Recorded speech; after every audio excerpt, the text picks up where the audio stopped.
when you're picking a niche, it should cause you pain and angst. Let's say one of your daughters comes to you and says, Daddy, I want to build a business. What kind of business would you give him to do? You get more of what you're looking for. The best book in 2023 that I've read was probably... All right. Alejandro Reyes, the father of the holy hustle, my man. Oh, there you go. Good. How about you, man? I'm pumped to be here, bro. I could tell. I always love your energy, man. That's why I wanted to have you on the pod, because I remember when we worked together, I'm like, I always saw such in a good mood and everything is happy, and you're making money and you're crushing. What's your secret, man? How are you always in such high energy, dude? Okay, so first of all, I have to hijack the podcast, the interview, just to say how much I'm grateful for you, your friendship, learning from you from afar, but more importantly, the person that you are behind all of the cool photos, the cars, the steaks, the snow, the pretty people in your photos. Like, that's all cool and all, but when people actually get to know Max and really work with him, they are very lucky because they have a weapon, but they also have someone that deeply, genuinely cares for people and is actually one of the kindest guys. So you play the game, you do the thing, but dude, you are one of the nicest guys that is crushing it in this space here. So I'm just thrilled to be here hanging with you, bro. Damn, thank you so much, man. I can only give that back to you, dude. It's and you know, that was kind of one of the main reasons why I wanted to talk to you, because you are you're a business owner, you're making money, you're selling, you clearly are not some, you know, Sam Arishan who just says, oh, I'll do everything for free. But on the other hand, you're such a kind-hearted family man. You got faith. I know you love the 49ers and all, like, you know what I mean? Like, on one hand, you're freaking getting shit done, but on the other side, you also have the heart to it. So that's why I'm like, I want to dive deeper into that brain, just to kind of see how are these two things combined. Yeah, bro. Well, let's do it, man. Yeah, hell yeah. So you told me earlier that you were a little late because it just snowed, and it snowed, man. I probably should have done like reality, Instagram versus reality, like took one of your photos in the snow and then had my photo in the snow with like Family Guy and it's traffic, and that's like Instagram versus reality, bro. But yeah, I had to take the girls to school, and it doesn't snow a ton here, maybe a few days a year. And people freak out. We're like, oh my gosh, what do we do? How do we drive? And so yeah, man, drop the girls off. And this is the only meeting I have today. I'm so pumped to be here. So yeah, hell bro. Yeah. I mean, it's funny because like it snows here all the time, and we're in the Austrian Alps right now. And yeah, I was literally just looking out the window and it's dumping, and I'm so hyped. Like, like I become like an 8-year-old boy again when it snows. And I don't care if it's November or March. I'm freaking pumped when it snows. I'm like, let's go, more of this. I want to build snowmans. Like, I literally, like, I still do this kind of stuff. My girlfriend's Finnish, right? So she's born in snow, right? She loves it. Yeah. We do like snow angels. We build stuff. I go snowboarding all day long. Like tomorrow, the ski lift's not even open right now, but I'm just gonna hike up the damn ski lift and just ride down a couple times. And that's fun. It's funny because you Americans, yeah, I know you guys freak out, and it's like snowstorm and stuff like that. I just want to stay inside and get under the blankets and the what is it, the fire, and just chill. Bro, I am not trying to go outside. Yes. You know what my newest thing is? That's the coolest thing. Like, we did that in November. We bought Christmas calendars. You know, do you have these in the States, these Christmas calendars with like chocolate in every door? Yeah. So I bought that in November already. And all right. And I'm just like, fuck it. I'm gonna eat all of them. So we just opened all the doors, and then we bought another calendar. And I'm like, this is what it feels to be an adult and make money, but be a child inside is just eat all the doors, all the chocolate from the Christmas calendar, and if you're done, just buy another one. Speaking of Christmas calendars, next year, here's what I want to see. I want to see your highest ticket clients, people that you're working deeply with. I want you to do a photo shoot of places you've traveled, create a calendar, 12 months of Max, and send it all to like the elite customers that you work with. And I will only buy one if you have your shirt off. I'm just keeping it real. I was gonna ask, like, do I need to, does it need to Yes, be a you have sexy to. calendar? It's a sexy calendar, bro. I love that. That's such a cool idea, actually. Hell yeah. Listen, one of the things that I wanted to start right off is like, and I read that on your Facebook where you had a really interesting post, and it said, "I'm focused on building a business around my family." And how old are you now, if you don't mind me asking? 43. Damn, you looking young, man. All Bro, right. and this is day 31 on the carnivore diet, November 1st. Oh, hell Only yeah. doing steaks, eggs, butter, and salt. And so I'm trying to bring sexy back, bro. I'm trying to bring sexy back. So yeah, man. That's epic. So you're full on the steak train now. Everybody is. I feel like this is Locked when in, bro. I actually beautiful. thought the people that I saw do it, and you were one of them. I'm like, these people are sociopaths. There's so much good food, especially world traveler like yourself. It's so good. Like, what are you doing? Yeah, And then, man, a buddy of mine showed me this guy on YouTube named Sam Solik. Have you seen him? I heard of him. Yeah. He went from zero to There's this 2 million authenticity in subs in like 8 storytelling, months, which which is is really crazy. important. And it wasn't these over optimized videos on YouTube. It was just him talking, no thumbnails, kind of contrary to Mr. Beast style, like Yeah. optimization, 15 seconds, the crazy stuff. And so people are saying, like, YouTube is definitely optimization, but like there's this authenticity and storytelling that's really important. And one of the things you're doing well is long form content. I think that's going to be really important moving forward for business people. So the last 30 days, Max, I've actually vlogged every single day being on carnivore. No way. And yeah, every single day, man. And so yeah, bro. So doing the carnivore, and I'm one of those sociopathic, crazy people that is just trying to fit by 50, bro. Gonna have a 6-pack by 50. That's the goal. Yeah, let's go. And then you make the calendar, and then you get mine, and I get yours, my man. 100%, Wait, bro. so what was this guy? Primoz, was that the guy who told me about? What was his name again? The Sam Solik. It's Sulek. He's ripped, bro. He's 21, juiced out of his mind, and but he's just fun. Like, he just regular dude, dresses in these baggy, sweats and everything. And the guy's massive, bro. Someone told me about him, and I think someone told me about it. I think it was him, and he's just like, thank you very much. It's like, yeah, like he's just vlogging, like no cuts, just him, like, whoa, what's Nothing. up? And, which breaks all the rules, right? It breaks all the rules. Everybody's like, oh, you gotta have the dopamine spike, gotta have the jump cuts, you gotta have the sound effects. I mean, and then here comes this random guy just like, hey, what's up? I haven't seen a video of him yet, but now I see his thumbnails. I'm like, okay, it's definitely been suggested to me. So that is and I'm looking at the video links. They're like 40 minutes long, 28 minutes, just breaking all the rules. That is so freaking cool, man. That is cool. Here's the thing about it. What's very fascinating is everyone that you and I talk to in the audience at some levels, like, it's too late. It's too late. My friends, that 20 something is killing it. It's just too late for me. But it broke all the rules while everybody went this way with over optimization, dopamine, crack, and he went the other way. And I think the biggest thing is, like, how do you stand out? You just got to be different. And so you got to figure out what's that thing. And so we revived my old vlog channel that has 35,000 subs. And I just posted daily, and now I'm starting to get some views, 1,000, 2,000. And what that tells me is, you guys probably that are watching have an audience, maybe you have an email list, maybe you have a group or some sort of community that you're trying to revive.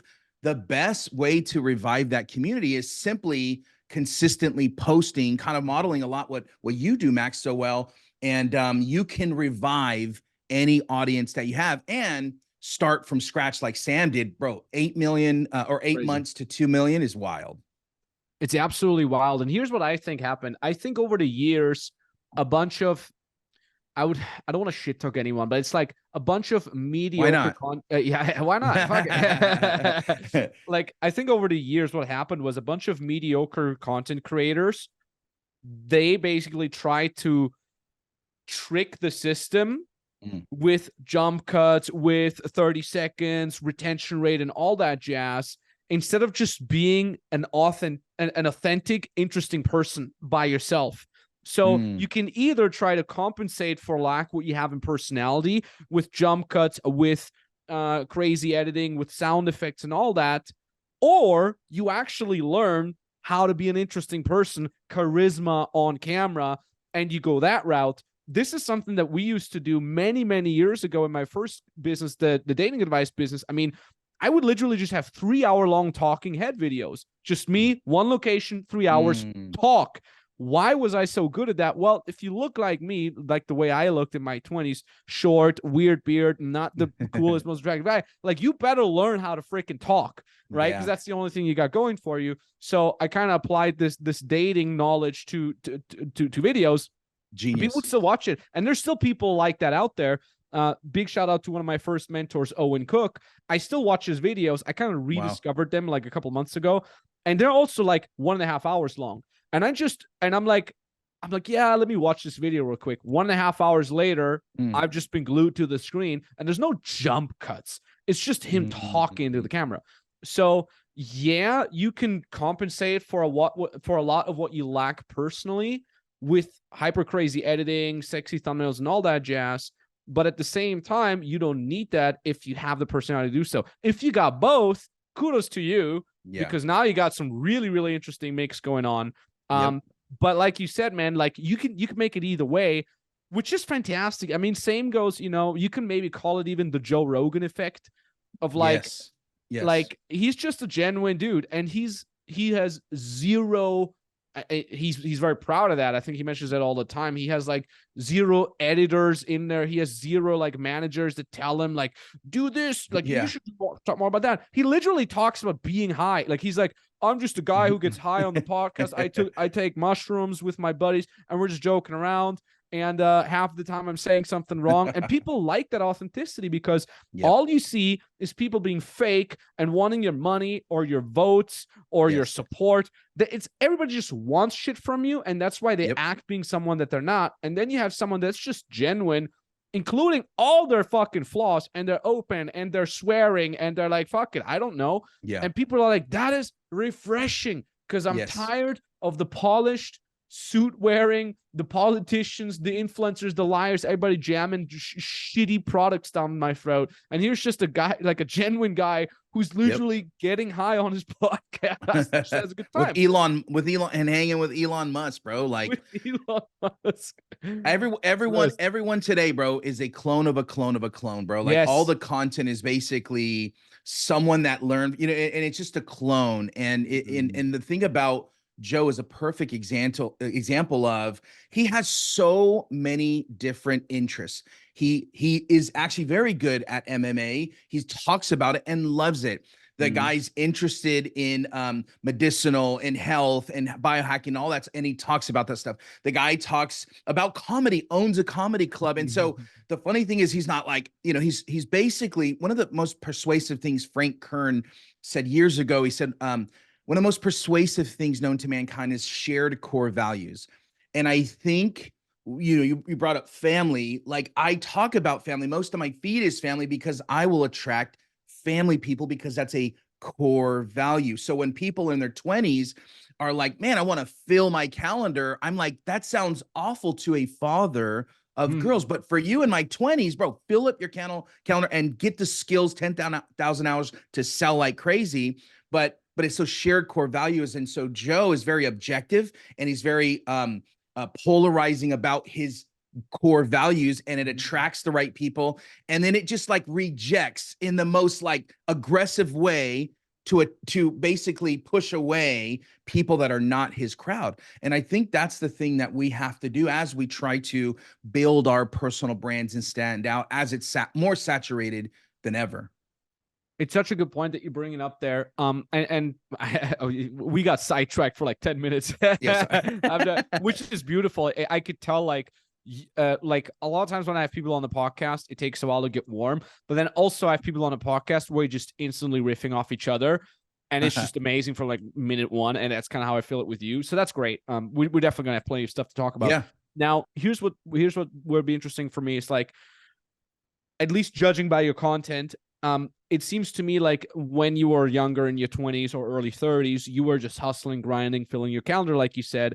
And then at some point you must have transitioned to this, like, okay, I'm gonna protect I'm gonna protect my time and kind of Yeah, switch the priorities.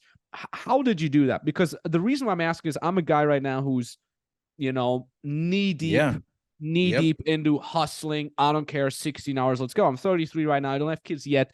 And kind of a part of why I want to go hard right now is because I want to have 100%. kids in 3 to 5 years. And when I have those kids, I want to say I've done all the grinding, kids. Now daddy's here and I got time. And I can just get on your damn nerves until you're sick and tired of me, kids. That's kind of like one of my goals. But I'm also, part of me is scared of, like, will I be able to transition like this so easily to this kind of like family father side? How was that for you? Well, I already think because you're asking that last question about will I be able to, I think everyone doesn't even ask that question and just, yeah, I'll be fine. But Mm, because you're asking that question already of yourself, I think you're self-aware and have the humility knowing you to do that. You probably want to have people around you to keep you accountable and all that kind of stuff, because that is a very interesting transition. When we first got married, bro, I was doing, grinding late at night, working like, for the first, they say your first year of marriage is the hardest, man. For the first 3 years, bro, I was very unavailable, man, like just grinding. And when we had kids, we ended up our friend group started shifting mm, to come over every day and hang out and let's hang and have some fun and have some drinks and all that good stuff. To shifting to, we started meeting other people that had young kids that or their kids were about 5 years older than us. They were about 5, 10 years older than us. And I just started to see these guys were massively affluent, successful. And mm, I'm like, bro, these guys created leverage in their lives and margin so that they can give intentionally to their kids. And so that really shifted and changed the game for me, was modeling and seeing people I wanted to be like mm, was very, very huge for me. And it was a transition, but your environment dictates a lot of your life. So before 30 days ago, had all the stuff, the cereal and everything, access to everything here.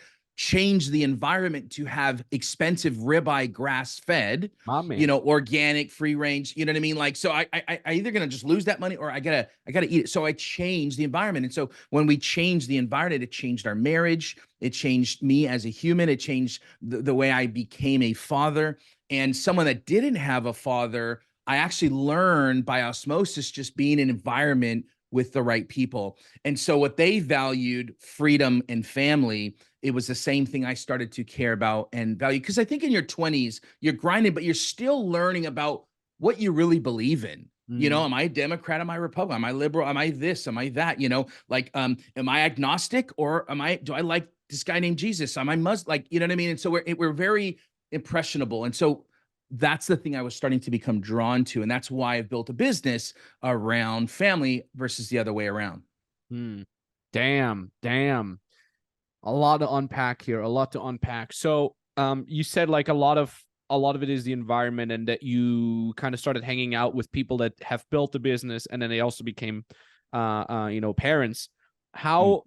How is that with your kids? Did you do you send your kids to a private school, public school? Because for me, it's always like I'm kind of thinking about, like, I want to get in a private school. I want, some nice, good, and I want the parents of the kids of my kids' friends, to also be entrepreneurs, or at least people of wealth. But then, on the other hand, my girlfriend, because me and her, we've been together for 7 years, and we talk a lot Awesome. about having kids, and Yeah. and she's more like, I don't want them in a private school because then there's all these rich brat kids. I want my kids to grow up normal, which also has an argument. How did you deal with it? If you don't mind me asking, of course, Yeah, that's your personal absolutely. information. Yeah, so we were fortunate. We grew up in a couple of affluent cities. My wife was going to school to become a nurse in Kirkland, Washington. Kirkland, Bellevue. It's right outside of Seattle. It's one of the most, affluent zip codes in the country. Mm, And so we lived on campus. We were not one of those families, nice. bro. People would buy these like $1 million, $2 million homes, demolish them, and build a brand. It was like Microsoft money, bro. And so the school they went to was very diverse, which I thought was important. Worldview is really important. Mm, And the second thing is a lot of really smart, like Google was a half a mile away. So all those employees, took their school. And so when we moved over here, I made sure that we were in the more affluent area, because the school, this is a nuclear site. This city is nuclear site. So per capita, there's more doctors in this area than the rest of the United States. And so Mhm. they go to this school that all of those doctors go to. So it's actually a lot harder than when I went to school. And so my wife, I grew up like, yes, like, dude, public schools are terrible, and bad, but my wife grew up, in a public school, and she came out like pretty amazing. And so for us, we're like, let's either are we gonna homeschool? She's like, no, I'm not homeschooling. Do we do private? I'm like, we'll see. But I think if you're sending your kid to go to school and learn like babysit your kids, then that's the problem. Like, Mm. I'm instilling values and belief systems in my kids more than the school is. And I'll even let them know, like, you are not an A or a B or a C. That's actually not your identity.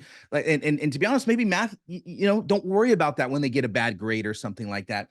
And so for us, public school was fine as a result. However, if I'm in California, if I'm in Seattle, if I'm in some other parts of the world right now, and we started having kids right now, I would 100% figure out how to homeschool or Mm. private right now in this economy. I don't know how it is in the rest of the world, but for us, I would, yeah, if we were starting over, we'd probably switch it around because it's kind of wild.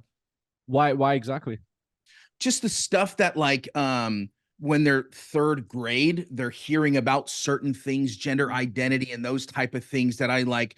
That's actually responsibility for a parent to Yeah. communicate that, as opposed to there's certain things that I want the school to teach them, and there's certain things that I think parents should instill Mm. in their kids. And so a lot of that stuff is kind of pushed on it. And if it pushed more, we'd probably pull them out and everything. But that's just kind of keeping it real.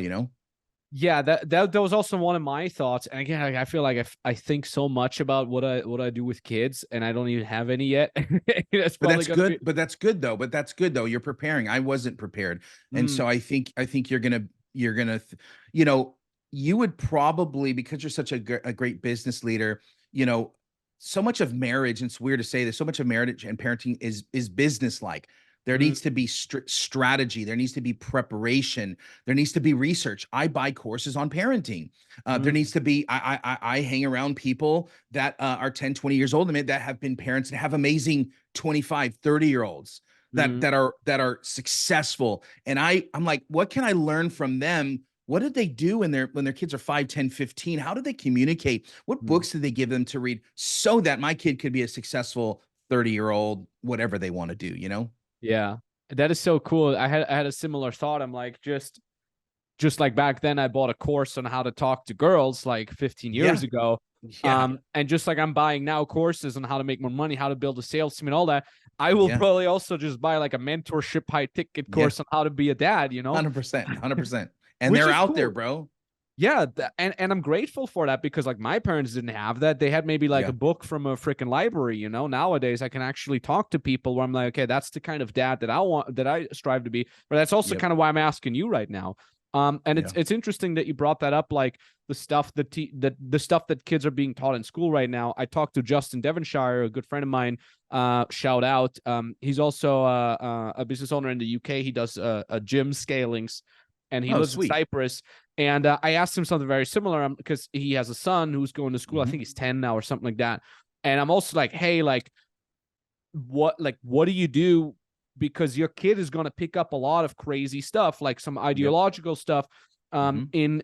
in school. What do you do about it? And he's like, well, he's trying to teach his son to think critically, which is kind of similarly to what Yes. you just Yep. mentioned of like, hey, son, there's the stuff that you're going to be taught in school, but that doesn't necessarily mean that it reflects reality. Mm. Some of it is good, some of it is not good. But every time you come home and you've heard something new, talk to me about it, So and good. we can have a discussion about that. And I think that's really, really freaking awesome. And a lot of parents probably don't put the work and effort into that, They because don't, it bro. is a lot of work and effort. I can imagine kid comes home and says, hey, at school we learned this and that, and parents are like, oh yeah, I don't want to deal with this later, right? I'm stressed out, I'm coming home from my job, I want to watch TV, right? Like, you have to put in the work. And I think if you do it like that and you take the time and you say, hey kid, let's sit down, there's truths that are less true, and then there's truths that are more true, and you need to think critical, and a lot of these things are subjective, and it's crazy. I think that is something extremely valuable that we should teach all our kids, to think critically. I know, like, I've not even with ideological stuff alone, like I remember at school we learned, specific random example, we learned that there's different areas on the tongue, like the tip of the tongue is responsible for sweet taste and the sides is responsible for salty or something like that, and that was taught as a fact. I remember the diagram of the tongue, and it's like, up here, this is the area for sweet taste. And then it came out that was bullshit. That's not even fucking true.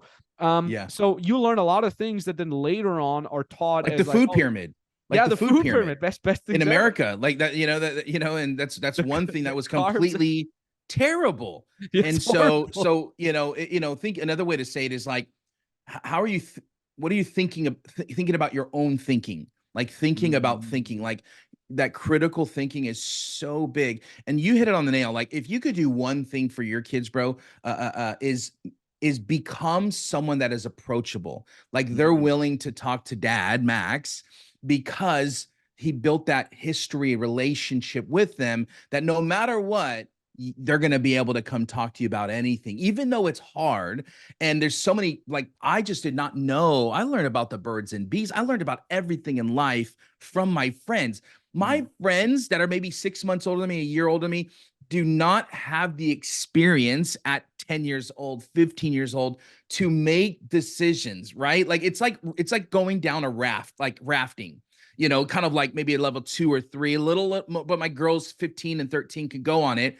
They would never listen to their friends about what to do. They'd listen to dad, and so we I try to help them understand that if you have some big situations come up in your life that you don't understand and you're stuck, come to dad and mom. And one thing we always do, we brainwash our girls, bro. I brainwashed my girl when her teacher told us she was slow to reading, a little slower. So I started saying, you know what? The smartest people and the people that make the most money in the world, they're reading. And so I started reading front, and bro, I remember 1 or 2 times I had to like take away a book as a timeout because she started reading so much. And so I'll say things to my girls like, your mom, whenever I have a problem, dude, she's like the smartest person, because I have a problem, I go to her and she helps me solve that problem. So I'm trying to build up my wife and vice versa. And it's like, if I'm introducing you as a referral to someone, I wouldn't just, hey, go connect with Max. I'm like, hey, Max, dude, he's amazing. He's such a kind guy, crushes it. There's a level of respect that they now have as a result of that. And so becoming approachable for your kids, I think, is a very powerful thing for them to communicate you, versus having all their education from the same peer age. It just doesn't work. That is so on point, man. That is so spot on. Now you mentioned your wife. So what I'd be also curious, I wrote that question. I was like, how exactly does your wife support you when you're working? Is she more like letting you do your thing, like, okay, Alejandro's sitting in his office now, let's let him do his thing? Or is she like more active, like bringing you the coffee or something like that? Because I feel like there's two types of wives that would help you like that. Yeah. So for us, my wife has, bro, I remember we had 2 girls at home, young kids, toddlers, and I'd be gone. I'd be hosting these events in Sacramento. We used to call them Tweet Up when Twitter was new in like 2008 to 2012. We used to do these big events, and I'd leave at like 8:00 to go work downtown. And then I'd have an event after. I'd come home at like 8 or 9. She's never texted me like, how much longer? Where are you at? I cannot handle these kids. And you see moms complain on social media and all the time.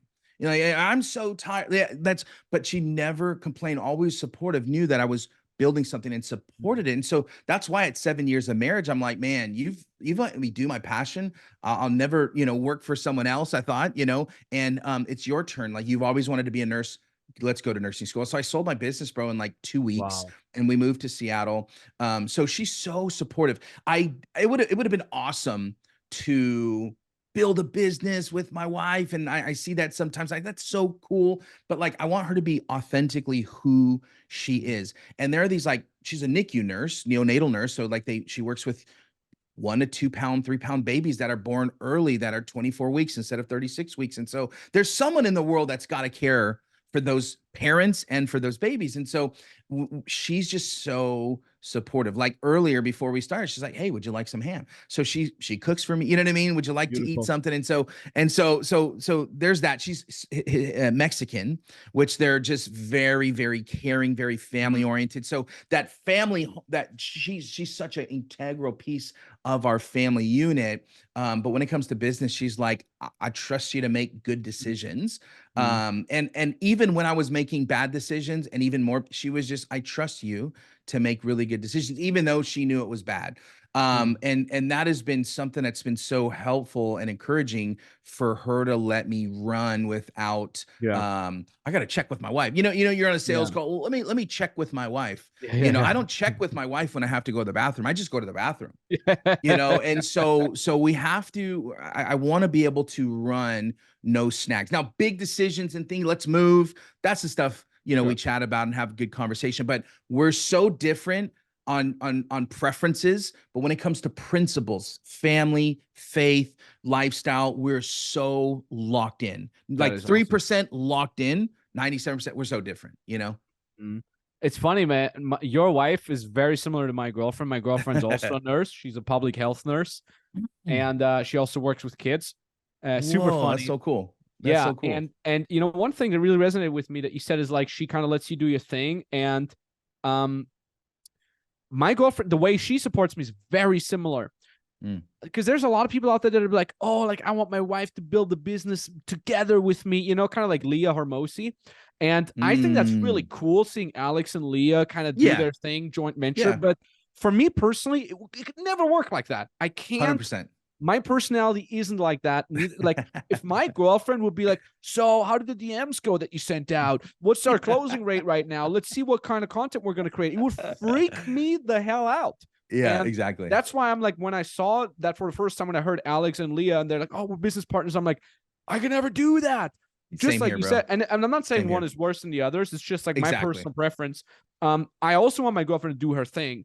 And I Yes. don't even want her involved in the business. I'm like, let me Yep. do. It's almost like my escape. It's like, this is my territory That's here. good. That's good. And it's important for me that when I'm done with it for the day, whether that's at 2 p.m. or at 10 p.m., I want to hang out with my girlfriend. And she symbolizes for me this like rest. So good. Welcome That's exactly home. what it is. Yeah, it's like tired warrior, go chill.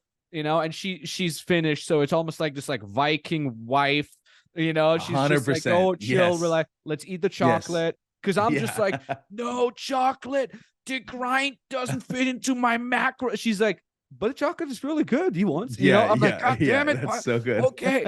So she's this counterpole to just like, I love that, bro. Relax.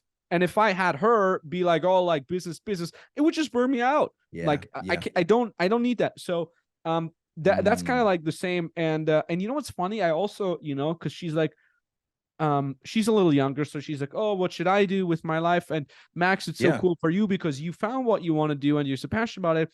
And I'm just kind of like, I like what I do, but I'm not sure. Maybe there's this other thing.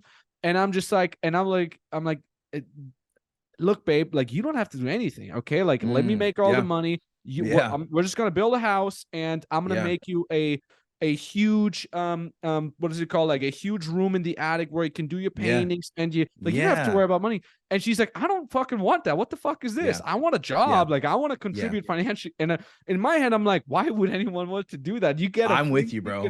Your husband's going to do everything. She's like, I don't want that. I want to help people. I want to be a nurse. I want to get in the medical field and the consulting and so forth. She really wants that. And it's cool because you said like yourself, like you wanted your wife to also be able to do the nurse thing and just go all out there. Yeah. Because she needs it. And there's so many different dynamics between different kind of couples. And I just found it funny that there's a lot of parallels between yours and mine. 100%. Same thing, bro. Yeah. That's pretty good. Funny. Here's one thing that I found pretty interesting. You have since last time we spoke, when you helped us out with our Facebook group, that was about a year ago or even 2 years. Time flies. Ever since then, you've really transitioned into an even more narrow niche than before, where you're now saying you're helping Christian entrepreneurs specifically. What was the thought process behind niching down to that specific, behind niching down in general, and behind niching down to this specifically? I would love to hear that.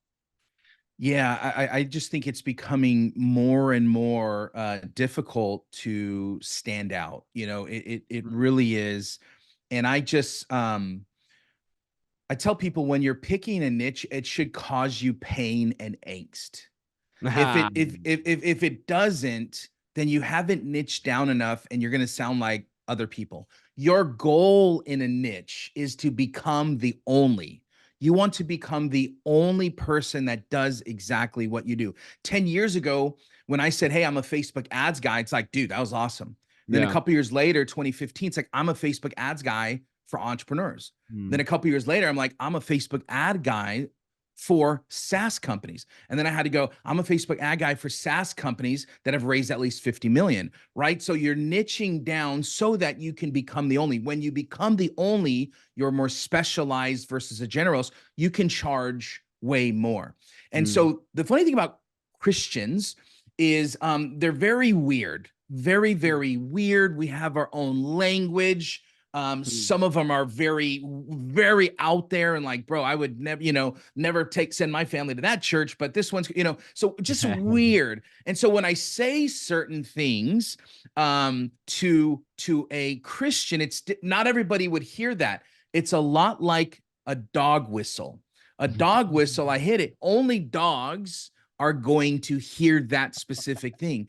And so when I say specific things, it's going to go over people's head, or it's going to make people like, that would never be me. So when I say certain things like, hey man, dude, I got a prophetic word the other day and people were like, you could see the future, but someone would go, oh dude, that's actually really cool. I have a core value with that. So it is part niching and being smart strategically. Is very painful because I want to help everyone, but people can still, my content and my podcast, it's all general. I'm just like 10% of the time will introduce faith, but people know from the front end I'm helping Christian entrepreneurs. So part of it is being strategic in niching. The other part of it is I want to work with people similar. I want to have passion and purpose with what I do. Like, it would be really cool for you when people start talking about, dude, I used to be in a metal band, or I used to be a big gamer. Like, you just enjoy, dude. Like, Amen. do you want to drop real quick? Do you have some time? Like, we're going to do our mastermind retreat. We're going to jam out and play video games at night. Dude, that would be so cool versus just some random guy, right? And so I think a lot of times we have to niche to stand out strategically, but I think part of it is like, who's my tribe? Who do I vibe the most with? And I vibe with non-weird Christians, like non-weird people that just love Jesus. And so that's kind of why I've decided to do that. And as I started to do that, I just posted yesterday, a couple of days ago, it's like, hey, I'm looking for some podcast interviews for someone that's Christian entrepreneur. If I would have just said, hey, I'm looking to interview some people, I might have got like 10, 20, 30 people. But dude, I got like over 230-ish comments from people that are like, dude, yeah, that's awesome. And then people like DMing me, I didn't know that you really niche down. Like, tell me what you do. And so to me, it's about standing out. So it's part strategic, part of it is passion and mission, if you will. Damn, that's really freaking interesting. I've never read the Bible. I tried it once when I was a teenager, and I started with the Old Testament, and like after 3 pages, it starts with the names, I think. Like, so-and-so became so-and-so's son. And I was like freaking 14. And I expect, it's so funny when I expected the Bible to be action-packed, like, and then this gonna happen, then Armageddon, and I was like all interested, and then it started with this like super boring stuff, and I gave up. I was like 14. But there's one quote that I stumbled across that I wrote that down. It was so good. I have this little file, like a notepad file on my iPhone. It's just called Value Nuggets, and I love that. Every single time when I hear a podcast where I see something, I read something, or I read about it in an audiobook, and I'm like, damn, that's a powerful one-liner or two-liner or just a quick paragraph. I just stop, I pause, and I write it down into this value nugget thing. And funny enough, my latest 50 tweets were all just from these value nuggets. I'm not even sitting down like, what am I going to tweet now? I'm just like, I open the Value Nugget thing and I'm like, oh, let me just drop it here. And so good. It's so good. And in that Value Nugget thing, I copied it out here in preparation for a podcast, was this Bible quote, and I'm butchering it because it's not verbatim. It's from a video of Owen Cook talking about the Bible, and it's so good. I wanted to share that with you. So here it goes. It says, again, I'm butchering it, paraphrasing. It says something like, enter through the narrow gate, for wide is the gate and broad is the road that leads to destruction, and many enter through it. But small is the gate and narrow the road that leads to life, and only a few find it. And you can interpret that as so many different ways. The way I interpret it is like, there's so many things in life that can distract you.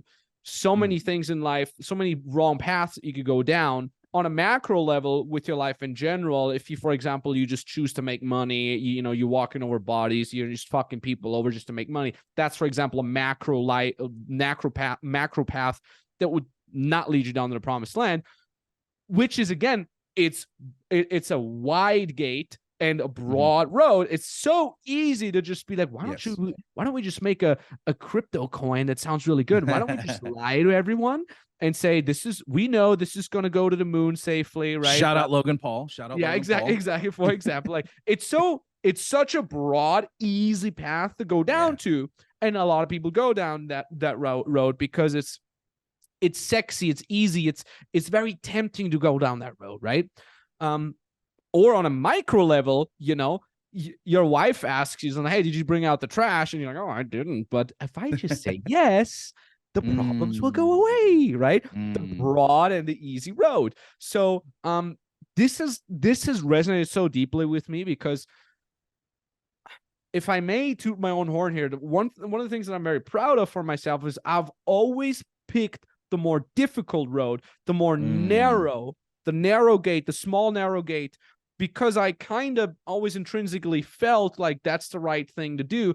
I would almost argue I've done it too much, to a point where if something is easy, I'm kind of like, oh, that's weird. Like, I don't believe it. So I'm like, damn, if the Bible has more stuff like that, maybe I should read it. And the way that you read it is there's some weird stuff in there, right? So it's like, oh man, so like I'm supposed to cut off my eye and pluck it out if I sin looking at a girl when I'm married, like, and so there's a lot of metaphors. There's a lot of, metaphors in it, and there's some of it's practical, some of it, but the way you read it is not you read it and you find out what was happening in that culture and why they said it to those people, and how can we, it wasn't written for us, or to us. It was written more for us, meaning if I read scripture, it's talking to those people, but there are still applicable things for me. And so a lot of times people take it too literal, like that's what he said. So, it's a great book. It helped shape, having a good theology has really shaped me and everything that I do as a father, as a husband, and my worldview on morality, if you will. And so yeah, man, I love that you had that scripture. That's great, bro. There's a lot of good ones. There's a lot of good one-liners. Proverbs 18:16 says, a man's gift makes room for him and brings him before the great. What is a gift? What's your talent? So you're saying your talent and your gift, my God-given talent and gift can make room. I can get into any room, and I could sit at I sit at the seat of like the greats. So, you know what I mean? There's just so much great motivation. If there's anybody that would say, hey, what should I read? Read Proverbs. It's the book of wisdom. Solomon has made, they said he would have made like $3 trillion, like hundreds of billions of dollars is a trillion, richest man ever, and just had the most wisdom. And so that is, if you want to just get wise, things like don't hang around fools. They give you terrible, hang around the why. Just like really simple, practical stuff that you go, man, this is actually really good. If someone's like, I don't know about the Bible, check out Song of Solomon, or excuse me, the Proverbs, and they're just next level. Wait, so how did this Solomon guy, how did he make all his money back then?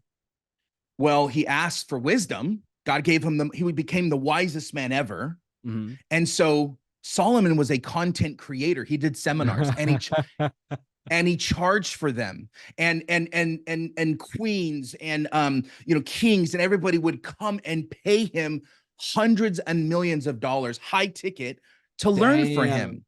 him. So this guy, Jesus is trying to, save people, to get people to believe in me. Solomon's like, man, I want to be, because he was so wise. He's like, man, I can make a ton of money. And he made a ton of money by content creation. He had made over 3,000, I think it was like attributed to like 3,000 different teachings. And so a lot of us are like, man, I made 3 blog posts or 3 posts or 3 reels, and I'm not making any money yet, Max. You told me to do this. It's like, bro, try 3,000.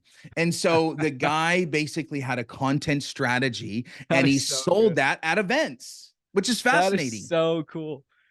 Damn, I had no idea. So he was basically the first high ticket coach in Solomon human was history. yes, 100%. Yes, The for sure. real OG. The real When OG at a very like, high level. who's the first content creator? Gary Vee, maybe Gary Tony Vee, yeah. Robbins. No, a couple thousand years before that, buddy. Yeah, All right, Solomon, bro. Solomon. Wisest man ever, bro. Shout out to Solomon. So hold on. How asking such dumb questions? How did he create content? I mean, how did he? Well, writings, Yeah. you have Oh, writings, you have yeah. seminars, Yeah. and events, and people come and pay to learn. That's nothing new because of the internet. Yeah. That's Damn. nothing new, like Zoom. It's like, well, before the internet, people went to hotels.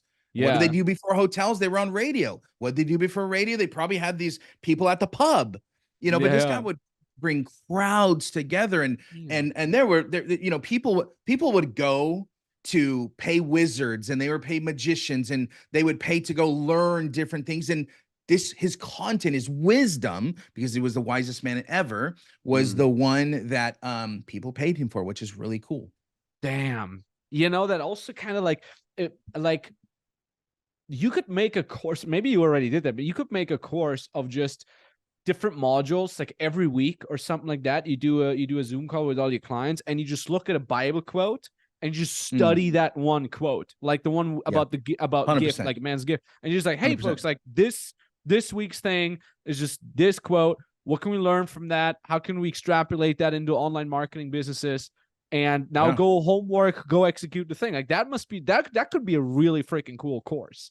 Well, my buddy Nathan Finocchio, who's kind of funny, quirky guy, he created something called Theos U, where people can learn theology, and it's like $14 a month. Learn the Bible, $14 Netflix style, right? Nice. Bro, he's got six figure a month teaching people how to study the Bible. You know what I mean? So if I may, I've thought about this, like, hey, the people in my mastermind, once a month, we're going to pick one of his courses. And that's part of our like little get together on Mondays, where we're just going to watch a video, read the Bible, and just study and learn. And, learners are earners, bro. And the more you can learn and become great at what you do, mastery, and great at who you are, I think, bro, you just become a weapon. Damn, man. I just had such a cool idea. Like I like that idea of just like a lower ticket subscription thing, $19 a month, $9 a month, less than Netflix, right? So easy to say, hey, it's less than Netflix. Yeah. I think Ty Lopez used to do that with the 67 steps. 100%. It's like you get a lesson per day, right? Yep. And just like and it's really cool setup if you think about it, because like I said, like I read every day. I put that shit in my value nuggets. I read a little bit. People want to know. People want to know your reactions to big. I bet you people want to like, what is Max's favorite book about this topic? Not what his favorite book is. I never ask people, when people want recommendations, I'm like, well, what do you want to learn right now that'll impact your business right now? Because then I'll recommend a book based on that, not the general one that I've read. Yeah. And so I actually think people want to know, like, how do you look at, what are your nuggets from Think and Grow Rich? What are your thoughts on X? And so I think there's a lot of value, even if it wasn't daily. I mean, if you had the capacity, but once a week could be very fascinating. Yep. And build a community around that. And then the funny thing about people that read, they're much more sophisticated, and their median income is a lot higher than non-readers. So now you have someone that probably is more willing to jump in your next thing. So I don't know, just another, I don't want to throw you off the wide gate. No, I want you to 100%, man. 100%, man. Like, damn, like it's so cool, man. so much cool stuff out there. Sometimes I'm just so fucking grateful of like, man, like I'm born at the exact right time where a dorky, goofy guy like me can actually have an audience. Like if I was born like 20, 30 years before, like in the 70s or 80s, like, like I had that urge in my early 20s to get out there and share the stuff that I learned. Back then, it was just the dating and the personal development stuff. I was so shy. I'm like, fuck this. I hate the world that the cage that I'm in.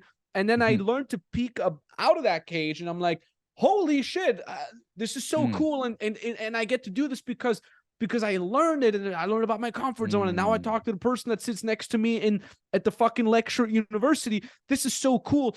I want to expand. I want to help other people. I want to inspire other people. And around that time, all there really was just forums and Facebook. And I'm like, I'm going to write everything I'm learning every single day. So I had this thread in the forum. I would post all my, every time, like I talked to a girl at the metro, and then she said my metal music taste is stupid. Here's what I learned out of that. I just posted everything. But like, oh, I got a phone number today. Here's how I got the phone number. It was so great. Like I just shared that, and like, and I was just, I'm so lucky. I'm so grateful for having gotten that opportunity to be able to share that. And then, Instagram comes along, and then YouTube before that. And I remember I bought this little handy cam, this like freaking Sony handy cam for 190 euros, which back then was all my money as a broke student. Wow. And it could only record like 29 minutes before the battery died. And I'm like going to I would like set it up on a little fucking tripod in the city, and I would talk to the camera. And then the microphone fucked it up, so I had to go shoot it again. And like all these crazy small little things. And I'm so grateful I had the opportunity to do that, and that I'm just alive at the right time. And I So think true. the internet does so much to us. And you can use it for really dumb things. You can use the internet to just scroll through cat memes all day. You can use the internet to just become a more hateful person and just consume crazy extremist content, whether that's extreme left or extreme right. But you can also just use the internet to just learn. And the crazy thing is, people blame the internet. No, man, the algorithms on YouTube and Instagram, they just learn from your behavior. If you go on YouTube and all you look for is like, how to become a better person, how to become more loving father, how to make more money with your online business, that's all you're going to get. That's all. If you go on the internet and just type in cute kitty on a skateboard, that's all you're going to get. They're going to, the way the algorithm was, it's going to flood your feed with all of that stuff. You get more of what you're looking for. Exactly. So it's just a tool. You can use it to grow, to learn, to become better, to become richer, or you use it to just get triggered, to get pissed off, and to grow the flames of hatred. You are the master of it. You can choose what to do with it. Good. You can ride that dragon. That dragon is yours, and that dragon can fuck you up if you let it, or you can learn how to ride that dragon and have a jolly good time and really climb up in life. So it's important to, and to go full circle, what we talked about with kids before is like, that's, for example, one of the things that we need to teach our kids as well. Like, this is how you can actually leverage the internet to become better. Like, here's how the internet can fuck you up if you're just on TikTok all day and you scroll and like, look how much time has just passed, Jenny, right? So like, you were just looking at the phone, like, look, you started 1 hour ago. Or you go on YouTube here, you type in this, you find out about this book, you find out, Bible, right? Like, you can probably find the coolest, most amazing summaries of the Bible if you can't read it yourself. Like, it's a great tool, man. Anyways, you mentioned books earlier, and you said, like, like, ask me a specific question about specific books and I recommend you one. What is the best book that you read in 2023? The best business book where you say, okay, that was kind of a thing that kind of blew my mind, or that I recommend? The best book in 2023 that I've read was probably 10X is Easier Than 2X by Dan Sullivan and Benjamin Hardy. They've, Dan is the strategic coach, old school guy.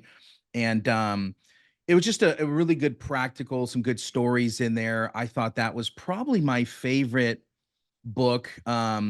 And I'm going to my library right now because there's another book that this is like not everybody knows about this book, and I Hell don't yeah. know why. Let's do a little But bit of library check here. but You do this Audible, or how do you? Sorry to interrupt. I do Audible for a lot of my stuff. So where's this at? Yeah, I can't find it. It's I think it's called How to Be Rich, How to Become Rich. I Um, think I have the same one in my you probably library. you probably know what it is. Yeah, hold on. Let me just type in "rich" in my library. There's like a bunch of "How to Get Rich" by Felix Dennis. Is it that Phenomenal one? book, bro. That was probably the best book I read this year. No shit. I have it. I have it on Yeah, my. I have it in my it's a library, but great I haven't book, bro. started it yet. It's a great book, bro. Hell It's yeah, just dude. I'm starting to read more. He's the guy that founded Maxim magazine, big media guy, Mm, and and so the way I read is I look at chapter titles and then I only read that or only listen to that. If it doesn't interest me, I probably won't read it. That's why I get mm, through books a lot faster. But mm. I love that book. I'm starting to like a lot more autobiography type stuff, Yes. and just like it's literally like the old the new version of that is Gary V, is Alex. It's documenting. All they're doing is documenting. But these autobiographies that's basically documenting as close as possible Yeah. to what those guys thought about at that time, et cetera, et cetera. So that is a really good book to change and shift your thinking from a media mogul. And then I think 10x is easier than 2x. It's just a very practical. If you go, hey man, in 2024, I want to get my thinking right, and I want Yeah. to shift how aggressive and how I want to become unstoppable. I think that's a good book. How about Get you, bro? getting it right now. Well, here's what happened to me. So I was spending all of October in Cyprus, and Okay. I spend 1 month in Cyprus twice a year, and every time I'm there, I get so hooked on science fiction books. Oh, really? That's So awesome. it's really funny because I never read anything just fictional. I would always just read self-development and autobiographies. Yeah. And then like last year I started Andy Weir Project Hail Mary, and I Okay. got so hooked. I was Project Hail going to Mary. bed. It's so good. I was like, fuck, I'm so addicted to this book, audiobook. And I was just Yeah. going to bed, putting my phone on audio next to me and just like listening until I passed out. Like I would listen to this the whole time. And then it was over because it's like an 8 hour audiobook. Like I blasted through it in Yeah. like Yeah. 4 days. Yeah. And then I'm like, okay, I need more. So I got down this rabbit hole. And what I'm reading, right, what I started at the last Cyprus trip was actually, do you know the TV show The Expanse? I've seen trailers for it. Okay, okay. Fuck the TV show. It's not good. It's Really? okay. It's Okay. decent. Yeah, Okay. it was pretty good. And then I read the book. The first Better. one is called Leviathan Wakes, and I'm like, Okay. holy, this is 1,000 times better than a TV show. I Really? got so I again I blasted through it in a week, and now I'm reading the second book, Caliban's War. So good. It's so good. Okay. It's about mankind having expanded. That's why it's called the Yeah. Expanse Yeah. Yeah. Yeah. to the whole solar system and the belt So around it, cool. the asteroid belt and stuff like that. And it's like realistic sci-fi. Like they Yeah. discuss like when they're like having a space battle, like how they have to navigate through space and how they have to escape the torpedoes and crazy stuff like that. I'm such a sucker for this kind of If stuff. there's a good sci-fi show you've watched, Yeah. what would that be? That's the kind of thing, because I wanted to find a good sci-fi show, but I couldn't find one. And that's how Mm. I'm like, fuck, maybe there's good books. And there's hours of Oh books yeah, that there's you gotta there's tons of books. devour. Yeah. And nobody talks about that. Everybody's hyped about Yeah. movies and Yeah. shows, but I'm Yeah. like, there's all these books, they're so good. Yeah. I'm so mind blown by that. Sci-fi shows, I really cannot think of any sci-fi shows that I've been that I even got into. I cannot think of any, man. What about you? Do you know? Well, speaking of those books though, you want to learn good storytelling, like reading novels like that, that's how Mm, you learn mm, real good. Another way is comic books, and mm. so becoming a better storyteller, that's why I kind of like not just thinking about just business books, right? Yeah. Sci-fi show, the last one, I would say, and I don't know if this is sci-fi. The book's called Wool, Okay, never but heard. there's a show on Apple called Silo. Oh Um, yes. I But watched they it. say, That's but right. my buddy Sean said the book Wool is way Really? better. Oh no shit. He said it's way better. And it's wool because that's what they take over the glass or whatever, is wool. And so Oh, that's why the book's that called that. But so I would that's kind of in the genre, but there's this one called Foundation that I started. yes. I've read Yeah, that so too. is Wait, it is that a good? show or wait, hold It's a on. show as well on Apple. Wait, no way.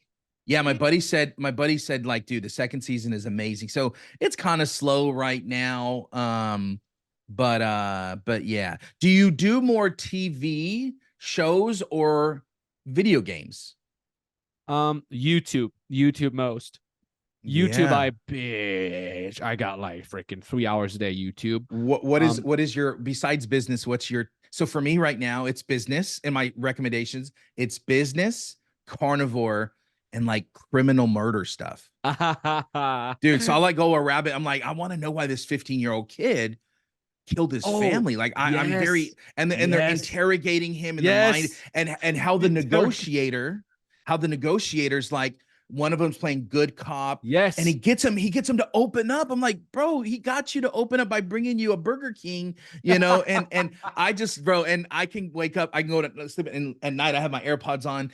And that's kind of so those are the three things on my YouTube Man, recommendations. What's yours, bro? On I your got sucked. I got sucked into the same rabbit hole with these interrogation breakdowns where they pause and then they're like, oh, the so reason why good. the Oh, so good. detective says that is because he wants to create rapport. I got sucked into Yes. that like a year Yes. ago. Like my whole That's YouTube feed sales. was That's just that's this. Yeah. persuasion. It's so funny. Here's my guilty pleasure right now, as of a couple months ago, poker. Ah. So like before I got into business, my vehicle of choice to become free and travel the world was actually online poker. Because Oh. yeah, it's super funny. So one of my very first dating coaching clients, Andre, shout out. It was so funny. So I was in that forum, right? It kind of fits what I said earlier. So I'm just posting on this forum, just talking about my experiences. I get better and better and better. I got like subscribers on that forum into my thread or something like Wow. that. I got like 150 or something. And then I get this DM on that forum by some guy, and he's like, "Hey, do you do coaching?" And I'm like, yes. You know, I don't do coaching, no nothing. But I just said yes. So he's like, "Cool. How much is like an afternoon? I'm in Vienna." And I'm like, 150 euros or 130 or something like. And for me, that was so much money. And he's like, cool. Can you come? Can we meet on Saturday? And I'm like, okay, I'm gonna meet this guy off the internet, and I'm gonna, teach him to talk to girls. He's gonna give me $150 for one day. It was the best Saturday ever. Let's go. So I'm actually meeting him. Super cool guy, and he's like my age. Okay, he's like Yeah. 2 months younger than me, right? So we hang out for a whole day. We go out in the evening, and I'm like, hey, tell me about yourself, right? Because I'm here to help you. So it's like, like tell me some info. And he's like, oh yeah, I'm from Germany, blah blah blah. I just moved to Austria. And he's like, oh, by the way, like I really like this. Can we do again tomorrow? And I'm like, $150 again? He's like, yeah, yeah. And Yeah. I'm like, hold on a second. What do you do for a living? You're my age, right? I'm some broke student. You just moved here. Well, and he's like, oh, I play online poker. And I'm Wow. like, online poker? Like, isn't that gambling? He's like, no, it's mathematics. Like, you got a range, you just calculate. Yep. And Yep. I'm like, okay. So, I mean, how much, if you don't mind me asking, how much you making? And he's like, oh, this year I made 2 million in profit. And, Jeez, bro. and I was 20 or something. And I'm like, you're my age, made 2 million in fucking profit. And I'm like, how That's do you do it? And he's crazy. like, yo, I have an extra monitor that I travel around with. He had a big external monitor. Wow. I play 12 tables at a time. And I started when I was 16. I just finished high school. Like, and first thing I did after, because he was already making money in high school. And he's like, now that I'm done with high school, I just go all out. And he became top 4 people on PokerStars in his bracket. Wow. He's like supernova elite or whatever. And he's a genius. And I'm like, Yeah. okay. And then so he pays me for two coaching sessions. And then I remember I'm like waking up in the middle of the night, cold sweat, and I'm like, I have an idea. This answers all my questions. This is what I'm gonna do. So I'm like writing him in the middle of the night. It must have been 3 a.m. in the morning. I'm like, hey, hold on a second. What if you teach me everything you know about poker? I become your student, and I teach you everything I know about talking to girls and social dynamics for free. And it's just like you teach me and I teach Oh, you. that's genius. Yeah. Total best decision ever. And he's like, sure, yeah, sounds good. So, and he was like a crazy hardcore teacher. He would like yell at me. He's like, what was your thought? Because he would look at, you could save all your hands from playing online, right? Yeah. And every time I would gamble, right, he could tell like there was no, like nothing would be unseen by this guy. So he's like, what the fuck was your thought process with that hand? And I'm like, well, I had ace king. And he's like, but look at that flop. The range of the other guy is way too high. And I'm like, okay. And I got better over time with it. And I like when I did that, I did 8 hours a day of poker. No way. What year is this? A day. That was 2011, 2010, 2011. Wow. 8 hours a day of poker. It was literally from like 8 a.m. to 8 p.m. and then 8 p.m. strikes. Yeah, just grinding. And then I would close the laptop and I would meet Andre to go out and talk to girls. And we would do that until like 2 a.m. and then wake up the next day and just poker again. So, and I did this for like 9 months or so. That's because awesome. because I did it so intensely, it's still all in my head. Like, yeah, of course, like ranges and bet sizes and all that stuff. Yeah. Even though I haven't. What do you play? Poker. What do you play? Cash games or? Yeah, no, just Texas Hold'em, sit and go. Tournament style. Yeah, exactly. And I haven't played since then. That was 2010, 11. And funny enough, so I get this DM on my Instagram. I just restarted the podcast earlier this summer in August. Yeah. I get this DM on my Instagram by this guy, and he's like, hey, man, I see you're in Cyprus. I'm in the north. I'm playing in a poker tournament. My name is Yo Viral. And I go on his Instagram, and I'm like, oh, my God, this guy's huge. And then I go on YouTube, and I'm like, oh, he's one of the biggest poker player content creators in the world. Whoa. He has a French poker school. Great fucking guy. And he's like, hey, let's hang out. I'm on the same island. I'm like, you know what? Come to the south side and be on my podcast. And he's like, Sick. it's a 4-hour drive. And I have a flight tomorrow, and I'm just like, I'm cocky, right? I just have my coffee. Yeah. I'm all cocky. I'm like, change your flight and come tomorrow. And he's like, exactly, okay. Exactly. Yes. He changes his flight, comes over, does a podcast with me. He's on the podcast. We did an episode. We're gonna publish it before this one because we did it. We shot in October. And he's just like, yo, I'm on this poker show. You should go check it out. So of course I check it out to watch him play. And I get sucked in. And now I'm watching with my girlfriend, and I'm just like, no, go. And I'm just yelling at the screen. And she's like, what's happening? I'm like, oh, the pre-flop raise was not on point. So right now I'm just like in this rabbit hole of just watching poker hands. I don't know are you why. Are you watching people playing online? Or are you watching actual live in person? Who's like the best right now? Because I used to play and I wasn't that obsessed. I wish I was better at math, but and really understand the principles. But then in Washington State, they banned gambling online poker again, which is such, I mean, you could VPN, but just the tax stuff, all that stuff. But I remember like Daniel Negreanu and World Series got really big because that one moneymaker. Remember that moneymaker won it like 2006 or 7.